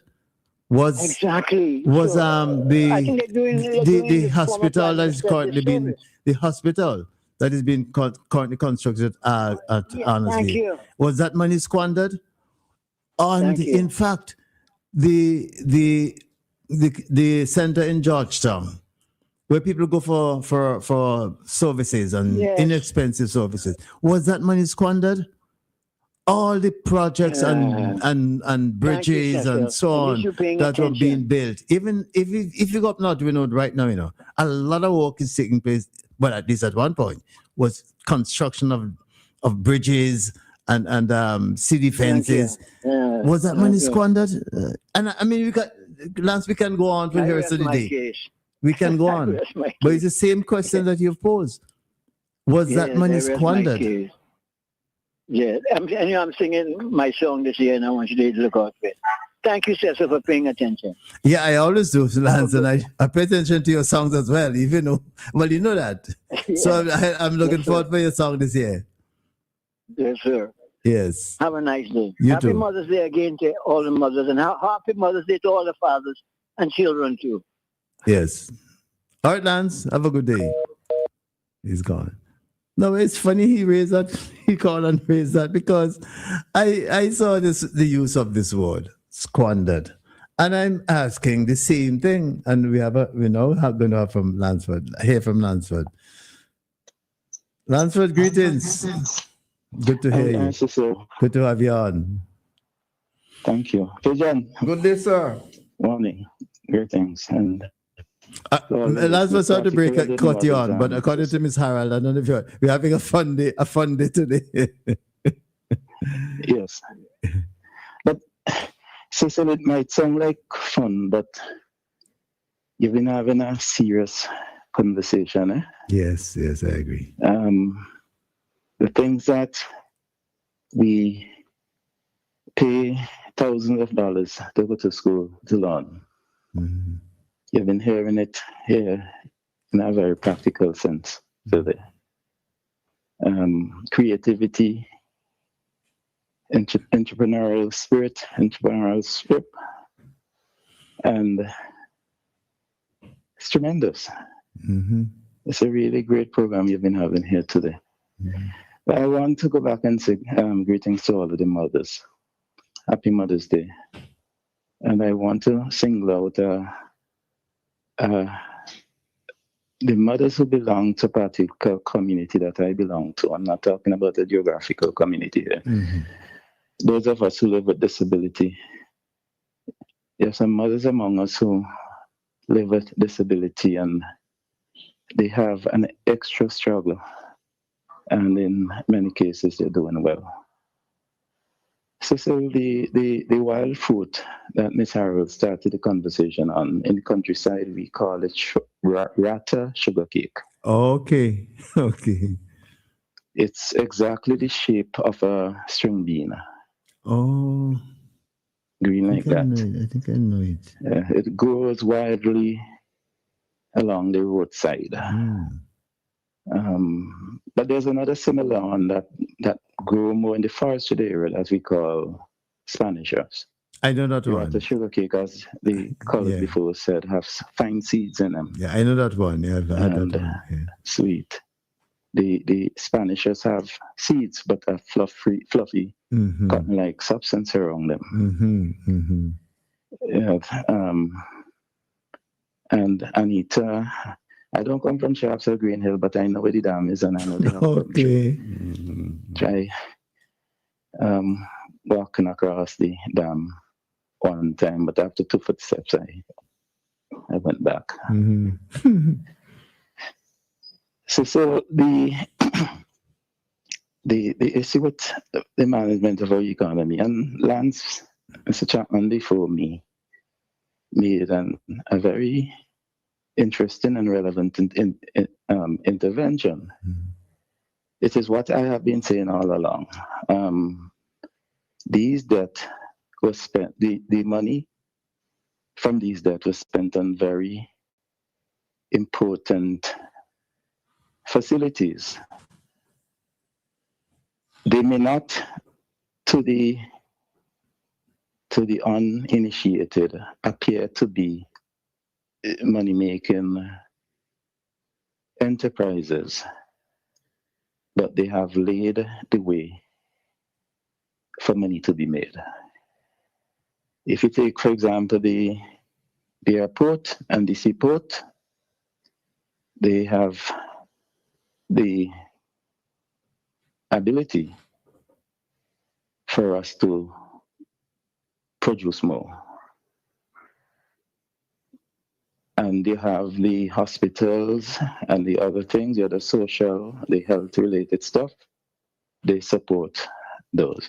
Cecil, if you let's take an example. And while I grew up closer to agriculture, I often speak about the tourism industry, because the tourism industry encompasses all the other sectors, all the sectors: hotels, accommodation and restaurants, agriculture, manufacturing, all the other sectors are part of the tourism industry.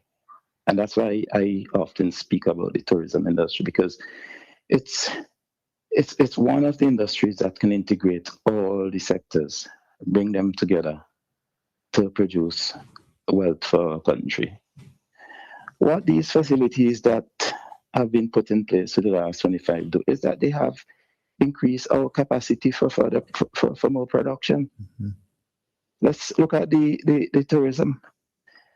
Before Argyle International Airport, the largest plane that came to St. Vincent on a regular basis brought 60 passengers. Now we have planes that are coming with 200-300 persons, 100 minimum. You see, so the capacity has doubled. Mm-hmm. Now, Cecil, we have, as our annual overnight visitors, a paltry 100,000 persons on an annual basis, 100,000 persons.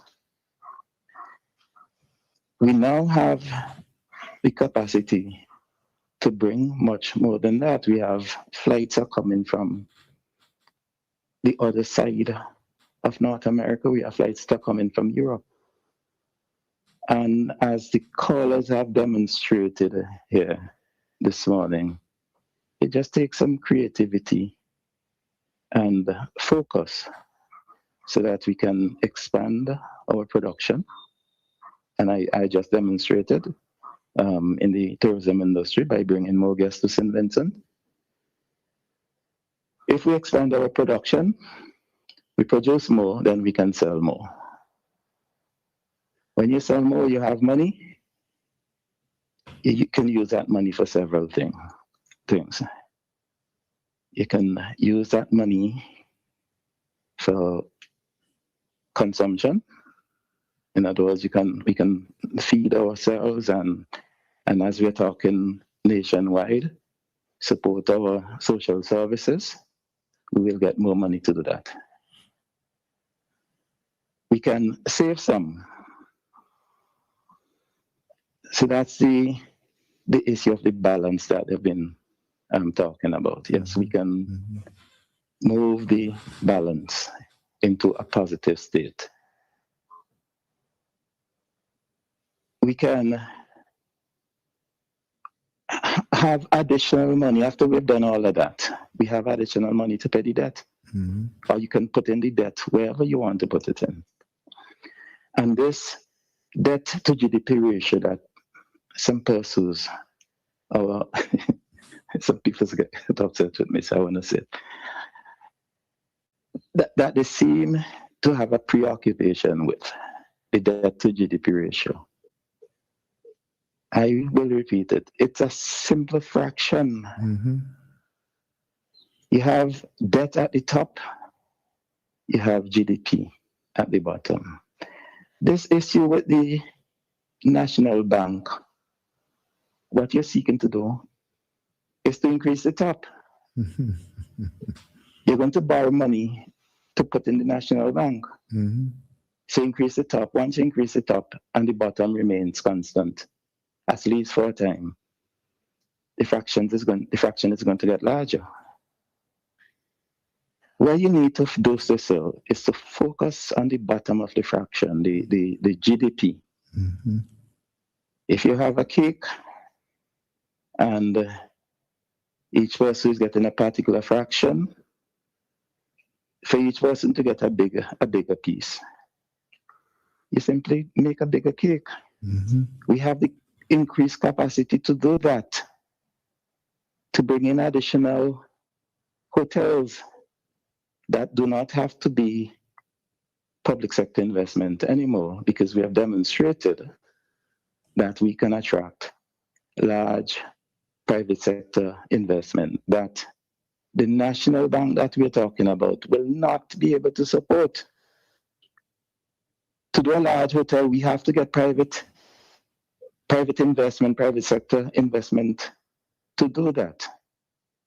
And you think the National Bank that we are talking about would ever be able to lend 400, 500 million US dollars to build a nice hotel?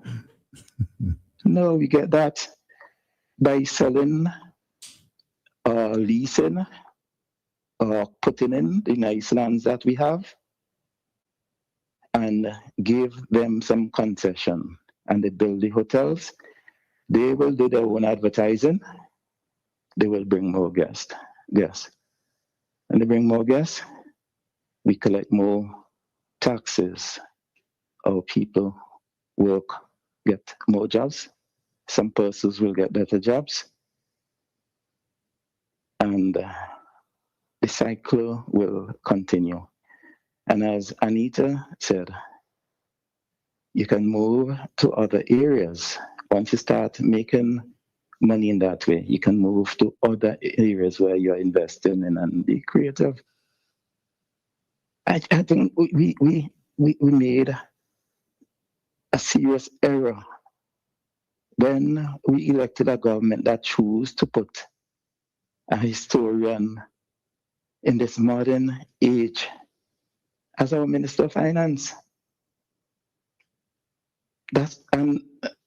Pigeon, this is of no disrespect to historians and to you in particular. But in this modern era, how you can put a historian who went on to study public administration to be our Minister of Finance, when this guy from the IMF is in a meeting speaking with our Minister of Finance? Do you think he really follow and understand the terms that this man is using? And I am not attempting to disrespect our Prime Minister. I am speaking about the reality. If you put me in a Spanish class, I may understand the basics. Or in a French class, I will understand the basics. But when you get further on to the wider vocab, I am going to be lost. I may become flustered. I may become frustrated. And I throw my hands up in the air.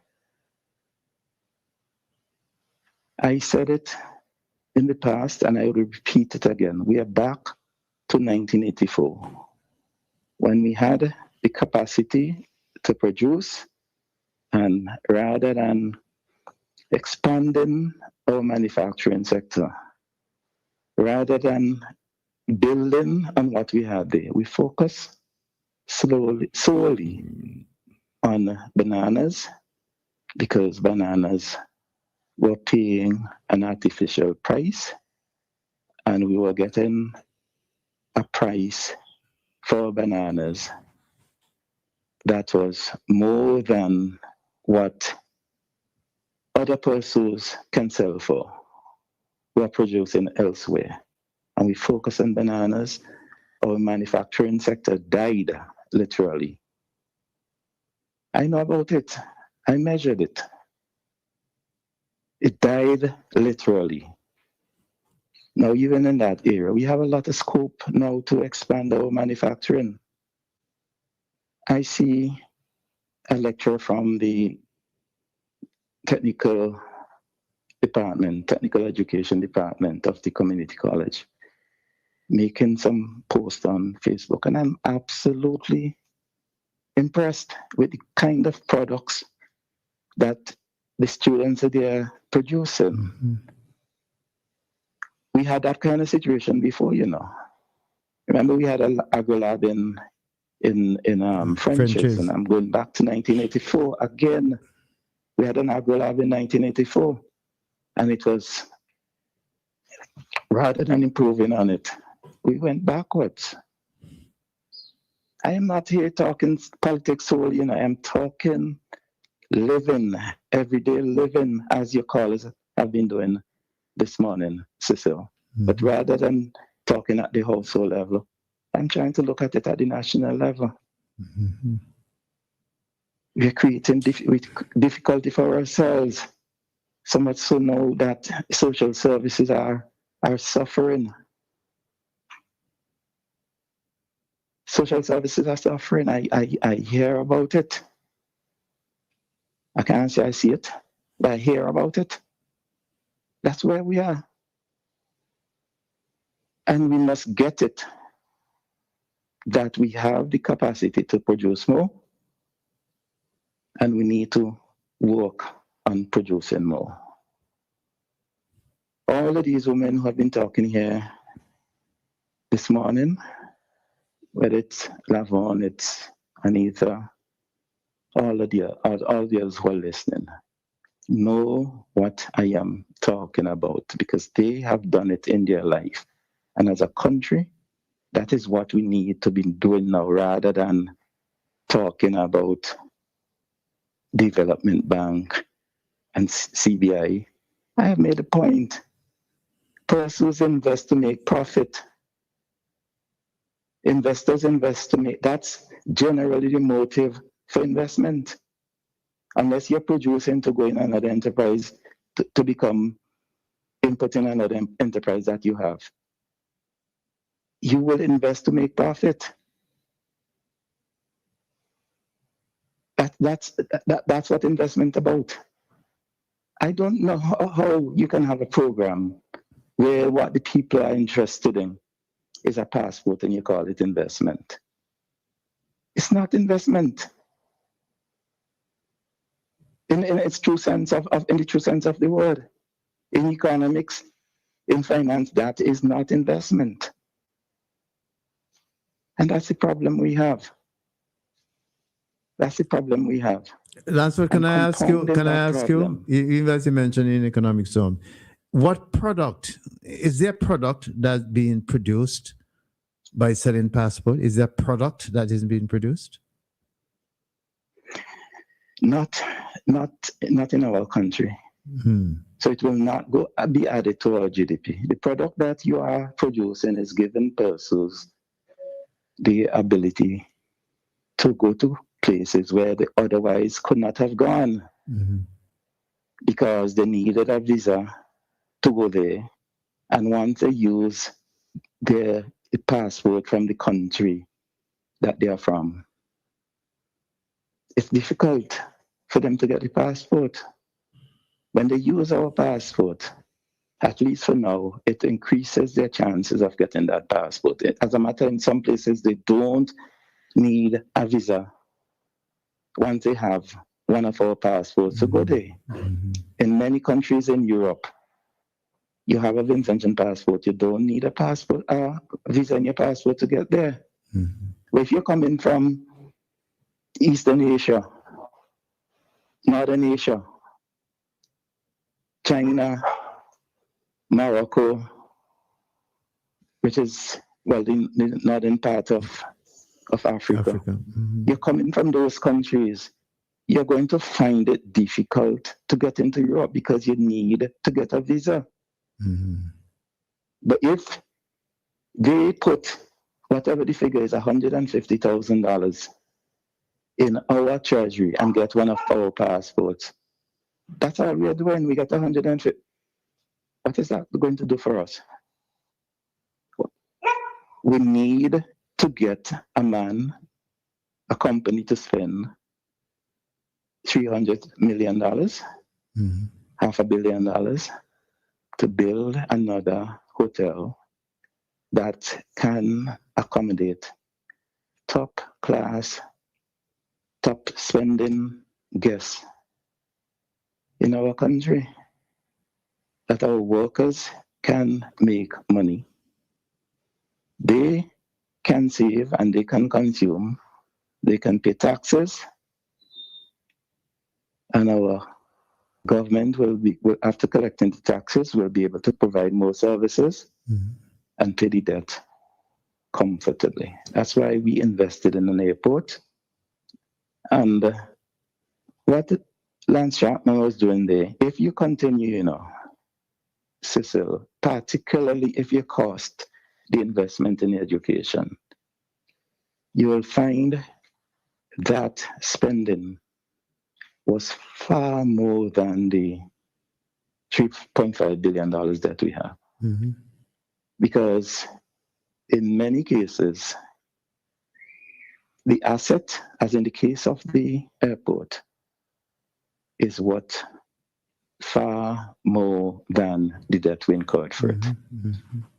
Argyle is probably worth now maybe 1/3 of the national debt. And when you add the port to it, you're very close to 2/3 of the national debt. And I repeat that what these assets have done for us is that they have increased our capacity so we can get more persons to come in to invest. And when they invest, St. Vincent will have more goods and services to sell. Just as Anita said this morning, when she go and she get additional fruits and she made additional products to sell, is the same thing that we are talking about at the national level. We are going to increase our output. And this preoccupation we have with national debt, rather than you look at national product and production generally. We have a big problem. We have a big problem. August is coming up. That's an interesting time. It's a very interesting time.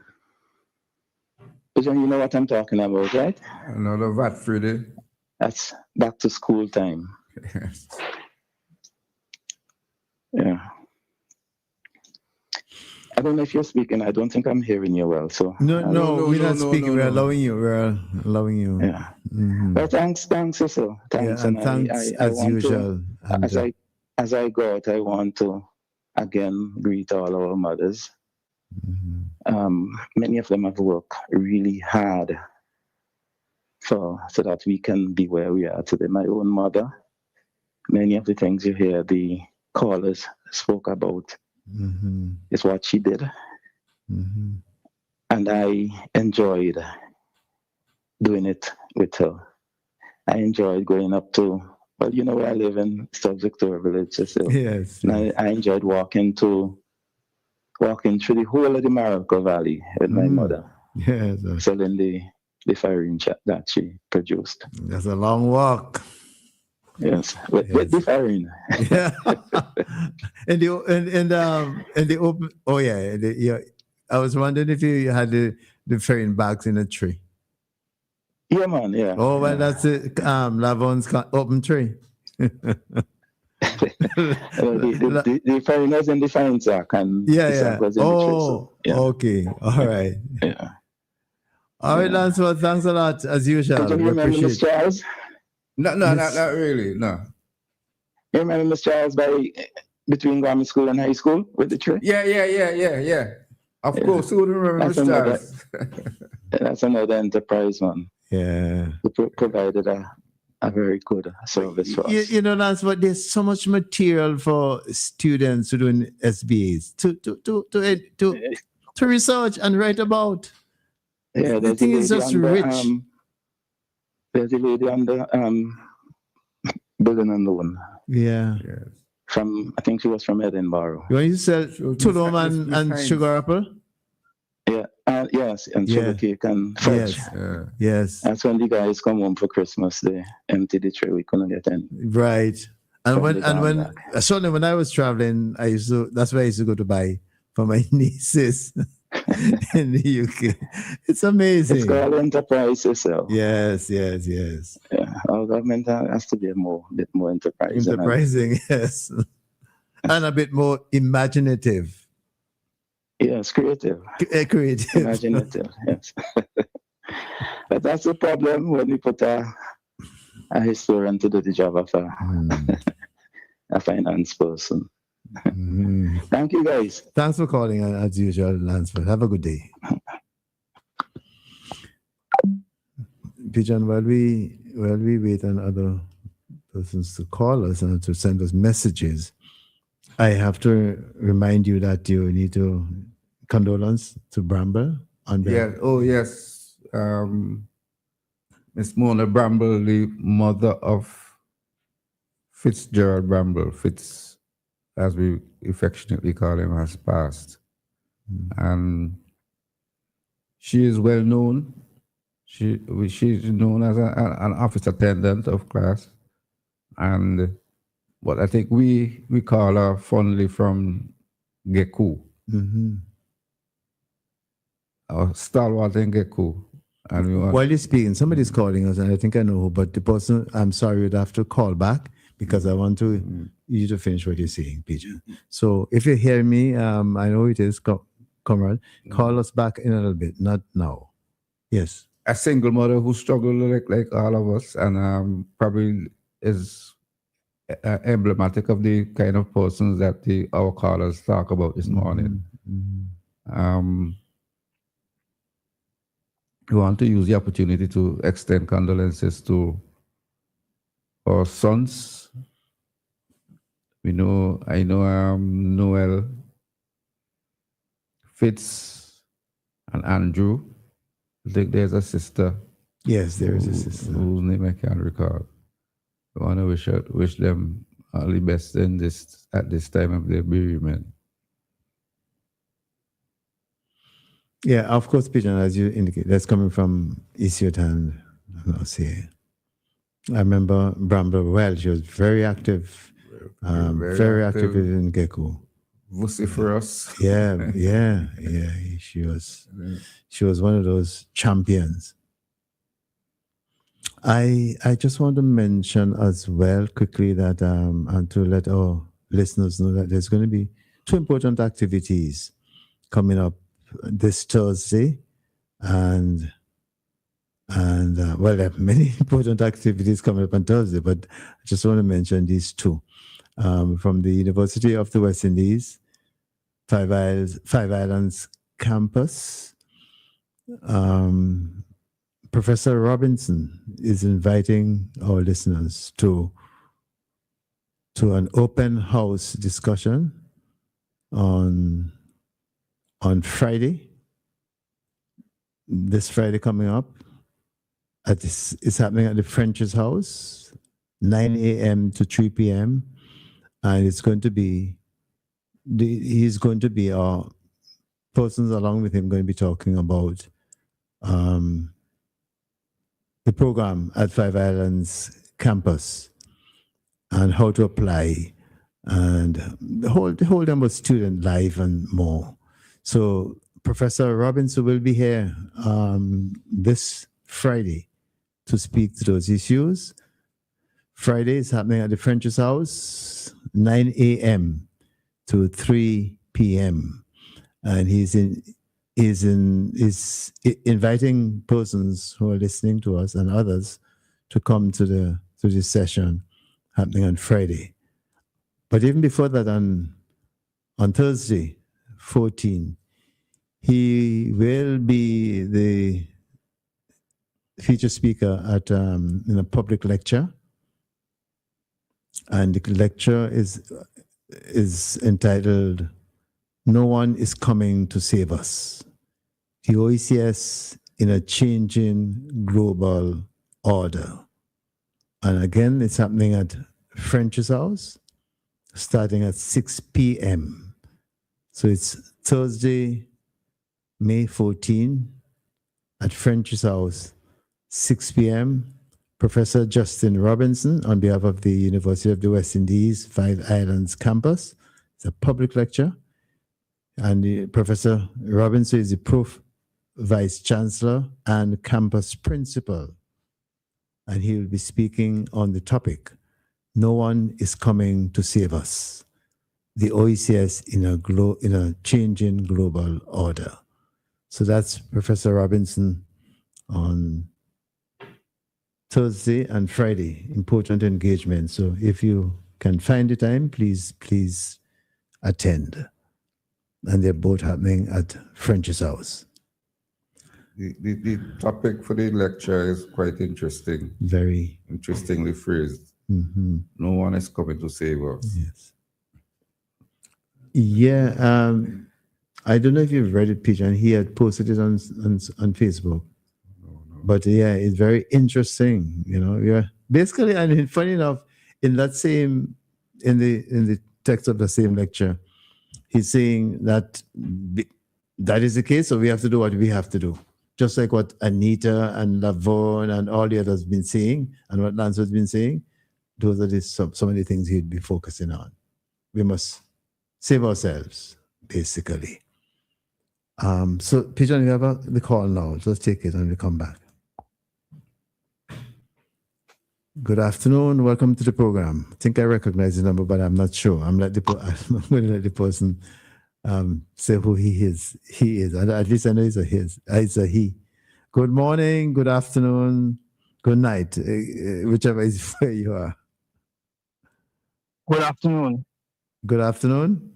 All right, it's afternoon where you are. Go ahead.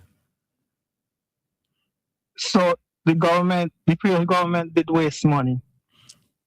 They built. Hear me. Let me focus your attention. Today, right now on this program, we are looking at today is Mother's Day. So we are looking, as I said at the beginning of the program, we're dedicating today's program to mothers and more generally women and the contribution to life and living. So in St. Vincent, so far this morning, we have had input from women who have shared with us the circumstances of their life. And later on, and I'm sure you were listening when our comrade and brother Lansford put it in a theoretical context, or national context, what these folks have been saying. That is the focus of the program this morning. Well, I want to respond to Weeks when he said I wanted to respond to Weeks when he said the previous government, when both Lance and Weeks are saying that the government spend the money well. That's what I want to respond to. No, actually, what they said, they identified projects on which the money was spent. And you know those projects yourself, don't you know them? Right, so I want to counter that attack to give a different side that the money wasn't spent. Okay, go ahead. Wisely. Go ahead. The custom building, which takes cost overrun 7 years. Why build a custom building if you were going to build a new port? So that's money that's wasted right there. Then the students, every year they give the students $500. That's money that's wasted right there. The new port, you could have expanded the previous port. That would have cost less. You had Vincent Beach being given the position or advisor to national security. And plus he was on all kind of board, airport board, gun license board, Alba board, all kind of board. You got Julian Francis that was made special advisor to the government. All that was needed for Julian Francis go to Parliament and pass a bill, special bill, so he could get a pension because senators don't get pension. Then to give it that's all these, and then you have Bonds Bonady as a position advisor, labor advisor. All of these are political positions so somebody could get a paycheck. What he's doing in return is to be on Star FM. Then you have press secretary in Cian Marshall, you had press officer in Candyman, and then you had consultant in the Guy Pitbull. 3 persons. One person could have do all 3 of them jobs. So they wasted a lot of money. They had all of those resource center that was built, and they said they left them there to rotten down. The government has wasted a lot of money. So that's my contribution, and that's my response to when you say money was well spent. And thanks for giving me that time. I thought you'd have cut me off. Bye.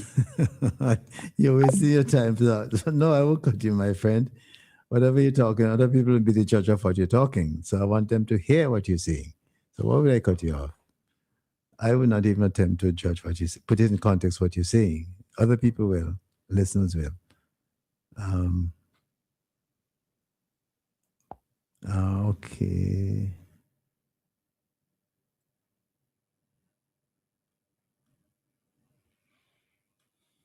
I'm sorry, I was trying to read something that somebody sent here. Not quite understanding, so I have to read it. Yes, so yes, the number to call is 457-9997 if you wish to be part of our program, our conversation this morning, and it's open to you. We've heard from a number of people. People have talked about their, and well, let me backtrack and say the program is dedicated this morning to mothers, to the being celebrated as Mother's Day.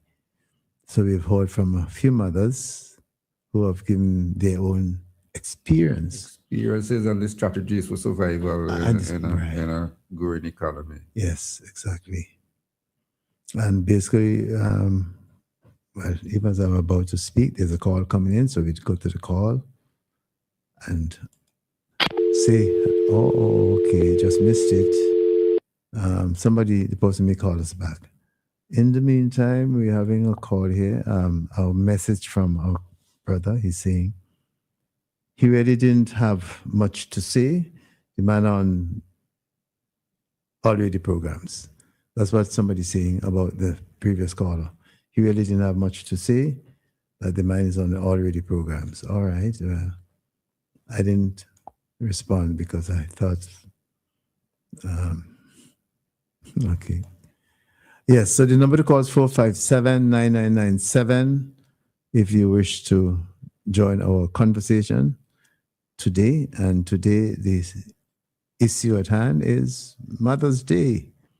And we've been hearing from mothers and women who have had an interesting experience with their own mothers during childhood and adulthood and so on and so forth. Good afternoon. Welcome to the program. Good afternoon.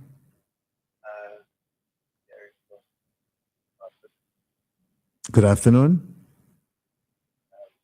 Not sure this person wants to speak with us or wants to join the program. All right, so we'll give way to someone else. Okay, so he or she may write or send us a message so we can hear what he or she was about to tell us. Okay, go back to the line. Good afternoon. Hello? Good afternoon. Hello. Good yes, you're on the program. Hello, are you hearing me? Yes, I'm hearing you. We are hearing you, yes. Hello, good morning, Mr. Ben. Good afternoon to you. We are hearing you. Just go ahead and speak. Okay. I didn't really realize the time. And Pijan, Good day. how are you? I'm good. Yeah. And all right. how are you? How are you doing? I'm not so good today. It seems Oh. as though I have a little touch of that virus that's going around. Which one? I hope it's not. Which one? Which virus? The flu virus. Oh, flu. Okay. Well, you have to take care. Be careful. I'm trying. Yeah. Okay. But All notwithstanding, you're calling us, and we appreciate that. Okay. All right. However, you're dedicating things to mothers today. Right. My mom was a walker and a warrior. Okay. Yeah, she had to work hard to mind her children. Mm-hmm. She had 7 children, and she had to work very hard. And I am grateful for her.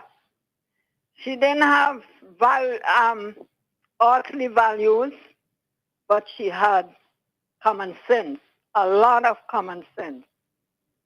And I do remember her as a great mother.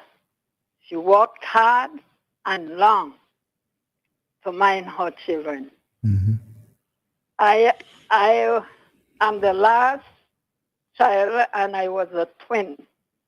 Oh, okay. And yes, I was a twin. And what has happened to your other half? Well, she died. Oh, she died passed in away. Oh, okay. 1998, and she wasn't up and about like me, but she had Down syndrome. Oh, I see. Okay. Okay. Sorry to hear So that. Yeah. she didn't walk, and she lived 78 years old. Wow. Okay. Yes. Yes. Anyway, I had to go to school. And at that time, there was no vehicles up and down in Beckway Road. I'm from Beckway originally, Yes. but I live in St. Vincent. Mm-hmm. There was no vehicles on the road like it is today. Mm-hmm. So we had to walk to school from the end of Mount Pleasant to Port Elizabeth. You know where the school is? Well, at that time, they had a school, an Anglican school, where I think it was the National Bank, had a bank in Beckway. That's right. Yes. Right. So our school, I began school at that old school. It was an Anglican school. Before they built the one that is now, the government school that is now. Yes. Okay, so my brother, I had to get up in the morning, whether rain come or sunshine, and I had maybe 10 head of cattle. I had sheep and goat and whatever others. I had to go down to the Hope Bottom, see about those animals, come back, get ready for school. And I am going to school, and I have one dress to wear to school. And I had to wear it Monday, Tuesday, Wednesday evening. I had to go home and wash it and get it ready for Wednesday morning to wear to school. One shoe we had, they used to call them sapats. I don't know, you might not know. No, I remember the name. Pads. It was a brown shoe, but it was leather on top, and I think a kind of rubber underneath. Anyway, on mornings, we didn't have no eggs and chicken sausage and those things to eat. On mornings, if you get my mother used to like to roast her dumplings in the cold pot. Mm-hmm. You need the flour like when you need in bakes. And she rolled them like a dumpling and put them in the pot, in the cold pot to roast, to bake, rather. We didn't have no stove with oven and things like that. So we had to roast the dumplings in the pot, in the cold pot. And you get a dumpling with a drop of salt and milk. Yeah, nothing to put. We had a lot of milk, but nothing to put in it. Maybe we put in some little lime leaves, and you put that in it and you drink it. And you go that to school. My mother used to give me sometime 4 cents. In them days, I had copper, 4 cents, 2 pennies. Or she will give you 6 pence, which is 12 cents. Right? So what I used to do, I used to take my money and I had a cup, a fried cocoa cup. I will put my money in that and I will carry it all the way down the road and hide it, dig a hole and hide the cup in the hole. Saving for end of year. When I want to go down in Port Elizabeth and I play in a big shot with my money because I have all my money that I used to take for carry to school for my lunch. I put in this cup and I cover it down and put it down in the hole and put the dot back over it so nobody goes suspect anything. But how you used to remember what the hole is? How you used to mark the hole? Don't worry, I had good memory. I never lost it. Okay. I never lost it. Trust me. And when the end of the year comes, I have the most money going on to Port Elizabeth to buy my little sweetie and what have you, balloon and them things. So it is not like now where the children telling you they want this and they want that. And the parents is giving them the opportunity. They have to get what they ask for. Mm-hmm. And that is what killing our society. To me, the children is running the home now and not the parents anymore. So that's the big problem we have. Mm-hmm. And that is why we have so much carelessness going on around us. So how many children are you mother to? Me? Yes. One child. Okay. One child I have. Okay. And I mind a lot of children. Okay. But I only have one girl. Okay. So that all the experience you acquired from saving by burying the cup, the money in the cup, and how did you apply that to your own living situation with your child or children? Well, I gave her what I could afford, and she had to be satisfied. Sometimes I'm not, well, I had to leave school. Let me tell you this part. I had to leave school when I was 14. So I was in standard 3. Okay? Mm-hmm. And I had to leave school. And I had to go and work in somebody's kitchen to be able to help my mother, because at the time she worked so hard and she probably wasn't getting the right nutrients and she had a nervous breakdown. Mm. So I had to go and work to help support my mother and my sister that was not able to do anything. So, but I thank God that I was able to do it. And I helped the way I can. and everything went well. We were satisfied. Okay. We didn't fight the society for nothing. And you were able to manage whatever much you were able to acquire. You were able to manage it well. Yes, yes, you had to. You couldn't do any different. Mm-hmm. You had no choice. You had to manage what you had. Mm-hmm. If it's one thing we had, well, I had a lot of brothers who used to be fishing Okay. and brother-in-laws and so. So we had a lot of fish. We always had a lot of cow's milk. So, and we planted a lot of grass, like we planted corn and peas, cassava, and we will have a lot of peas and a lot of corn grains, and we will grind them and make cuckoo.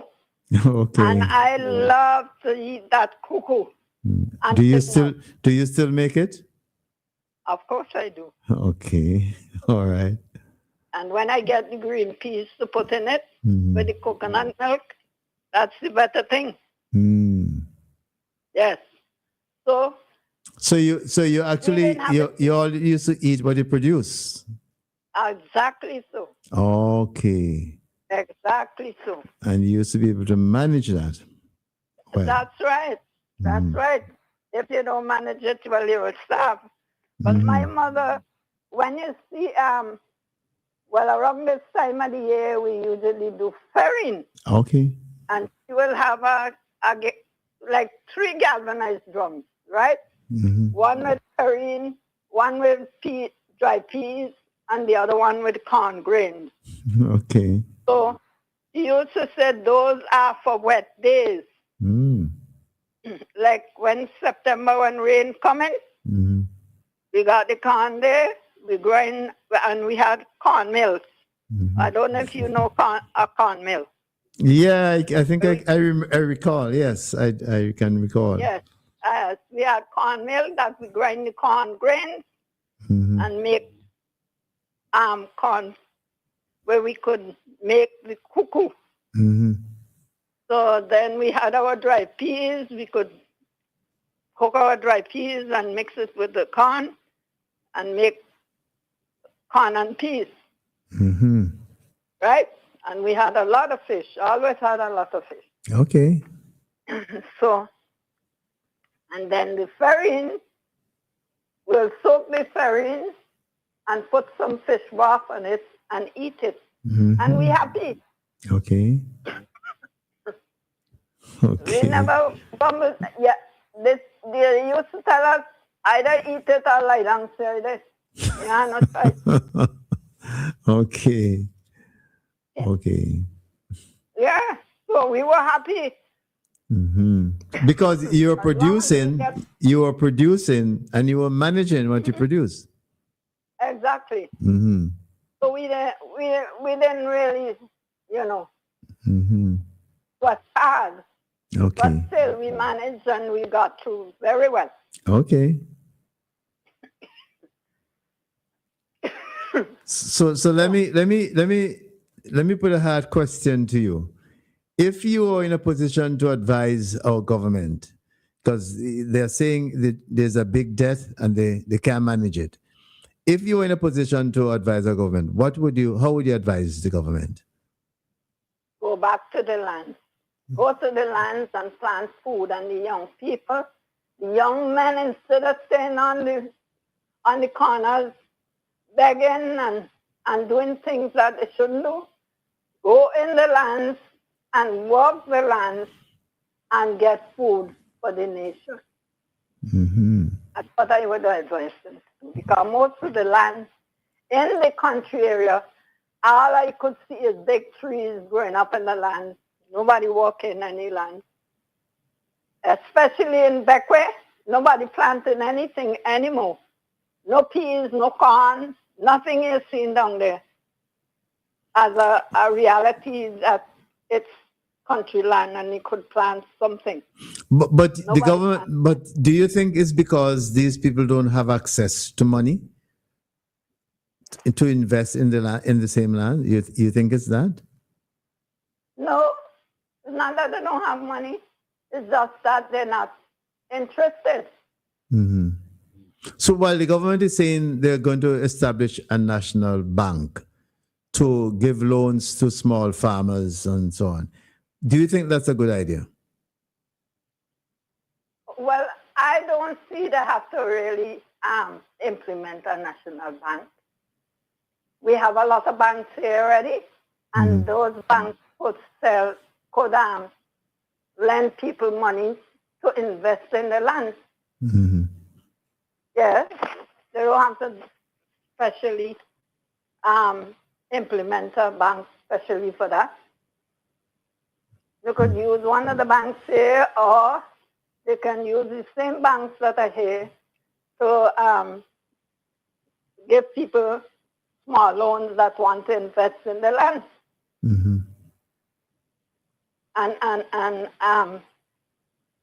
you know, the problem is, though, we have a problem with people just don't want to work and they want to reap. Mm-hmm. Problem. So that is why I think a lot of people not worried with the lands as well. Okay. So first of all, we have to make sure we encourage people to go back to the land and plant the lands and get food for the nation. Mm-hmm. Because right now you can't find a yam nowhere. Mm-hmm. Potato skyrocketing. Mm-hmm.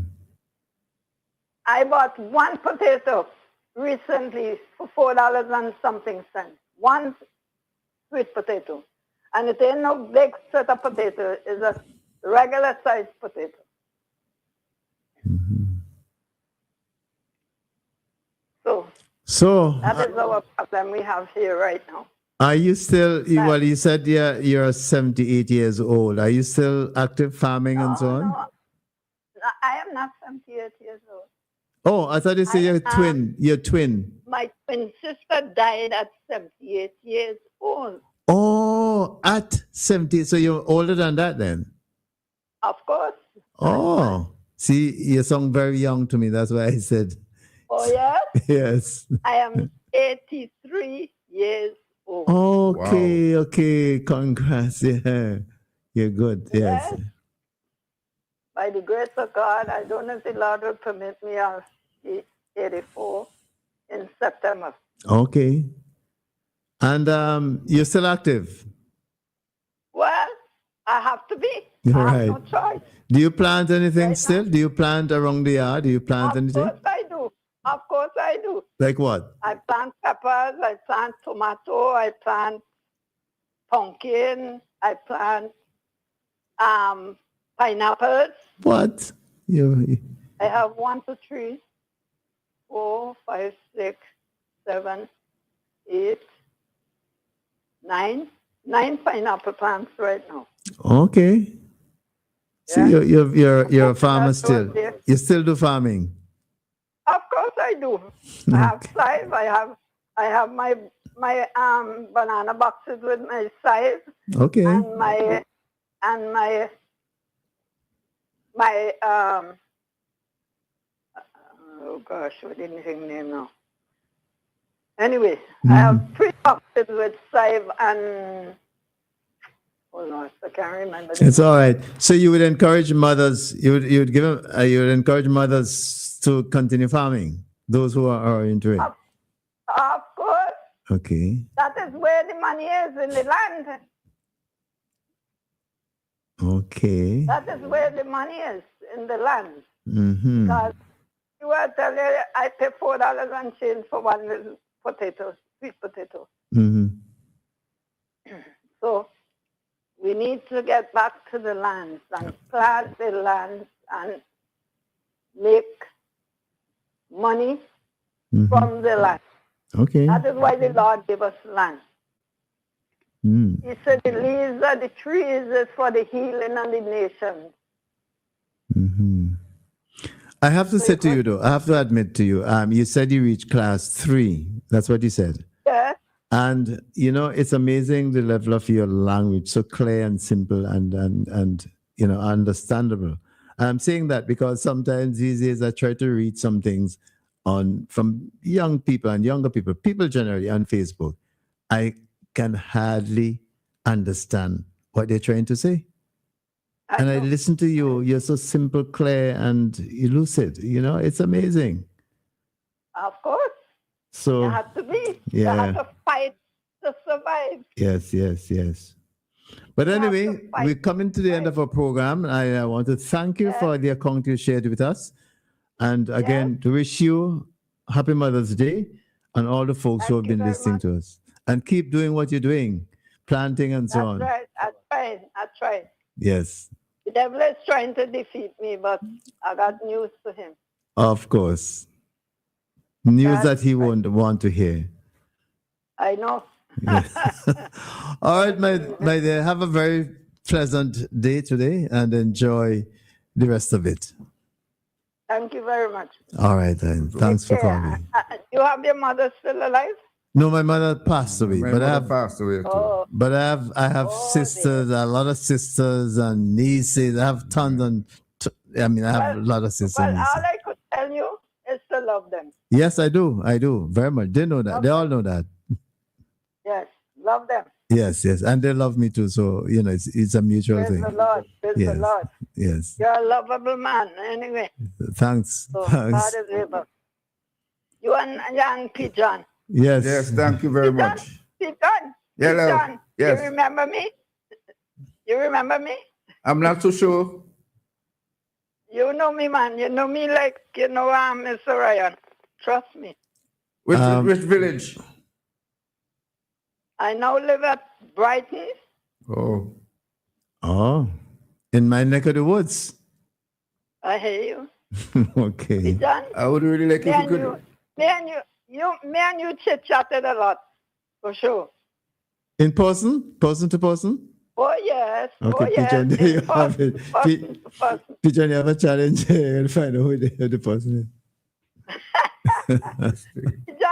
Pigeon know me, man. You know me well. Okay, Praise the okay. Lord. I was Miss Park. Me and you used to stand up for hours chatting. Okay. Yeah. All right. Well, All thanks right. for the interaction today. It's been rich. Thank you very much. I haven't seen Pigeon for a long, long time. Yes. Long time. I don't know Okay. where he lives. Pigeon, where you live? Lomans Hill. Oh, I hardly come down that side. Okay. All right. All right, my dear. Well, Thank you have a very much nice for calling day. and sharing with us. Bye-bye. You too. Bye-bye. All right, let me just read these two last messages and get out of here. One is saying, great program. Have an amazing rest of the day. Thank you very much, my friend. Another one is saying here, yes. Good afternoon to the panel. Messaging from Barbados. Happy Mother's Day to all the mothers. Heard you ask a question about the government. I feel that if the givers can't handle the country, they should step down and let the ULP get back in office because they clearly don't know what they are doing. Well, you be the judge of that, and other people will judge likewise and come to their conclusion. All right, so we have had a wonderful day, Pigeon, I think, Yes, program. I enjoyed one it. of our better programs. Yes, I really enjoyed today's program. And, the experiences that people have shared, Yes, it's been rich experiences. And it's good to have done that on today, May 10, Mother's Day. And somebody saying to me, one of our friends saying to me, good day, blessings for another good program. Thank you, we appreciate your evaluation. And all right, so I just want to say thanks to all the folks who have called in and shared their experiences, and certainly especially to Lansford. He always adds the theoretical grounding for all the things. And practical things because he's talking from his own experience. So thank you very much. And I want to thank Star FM, Star Radio for being associated with the program as usual, and of course, Garfana Radio. We thank all of you and all the people across the listenership of WEFM, and of course, Issue at Hand. It's a family affair. So we thank you for being part of our family and for showing interest in the program. I want to just go out. Oh, let me just read this additional WhatsApp message. Good program. Keep up the good work. Mother's Day, all the mothers in the world. And thank you very much as well for sending us that message. Okay, so let me go out on this note. Well, not the note, but the Beckett's tune. So again, thank you very much. My name is Cecil on behalf of Philbert and Kieran. Good afternoon. For all the things you have done for me, Mom, here's your melody. Thanks for the true devotion. Thanks for the dedication. Thanks for the pain you bear. Thanks to bring me here. Mom, I want you to know I love you so. Your love is like no other. It's sweet for soul. Mom, I want you to know I love you so. Your love like Coca-Cola. It's sweet for soul. Pa-la-la-lele, pa-la-la-lele, pa-la-la-lele.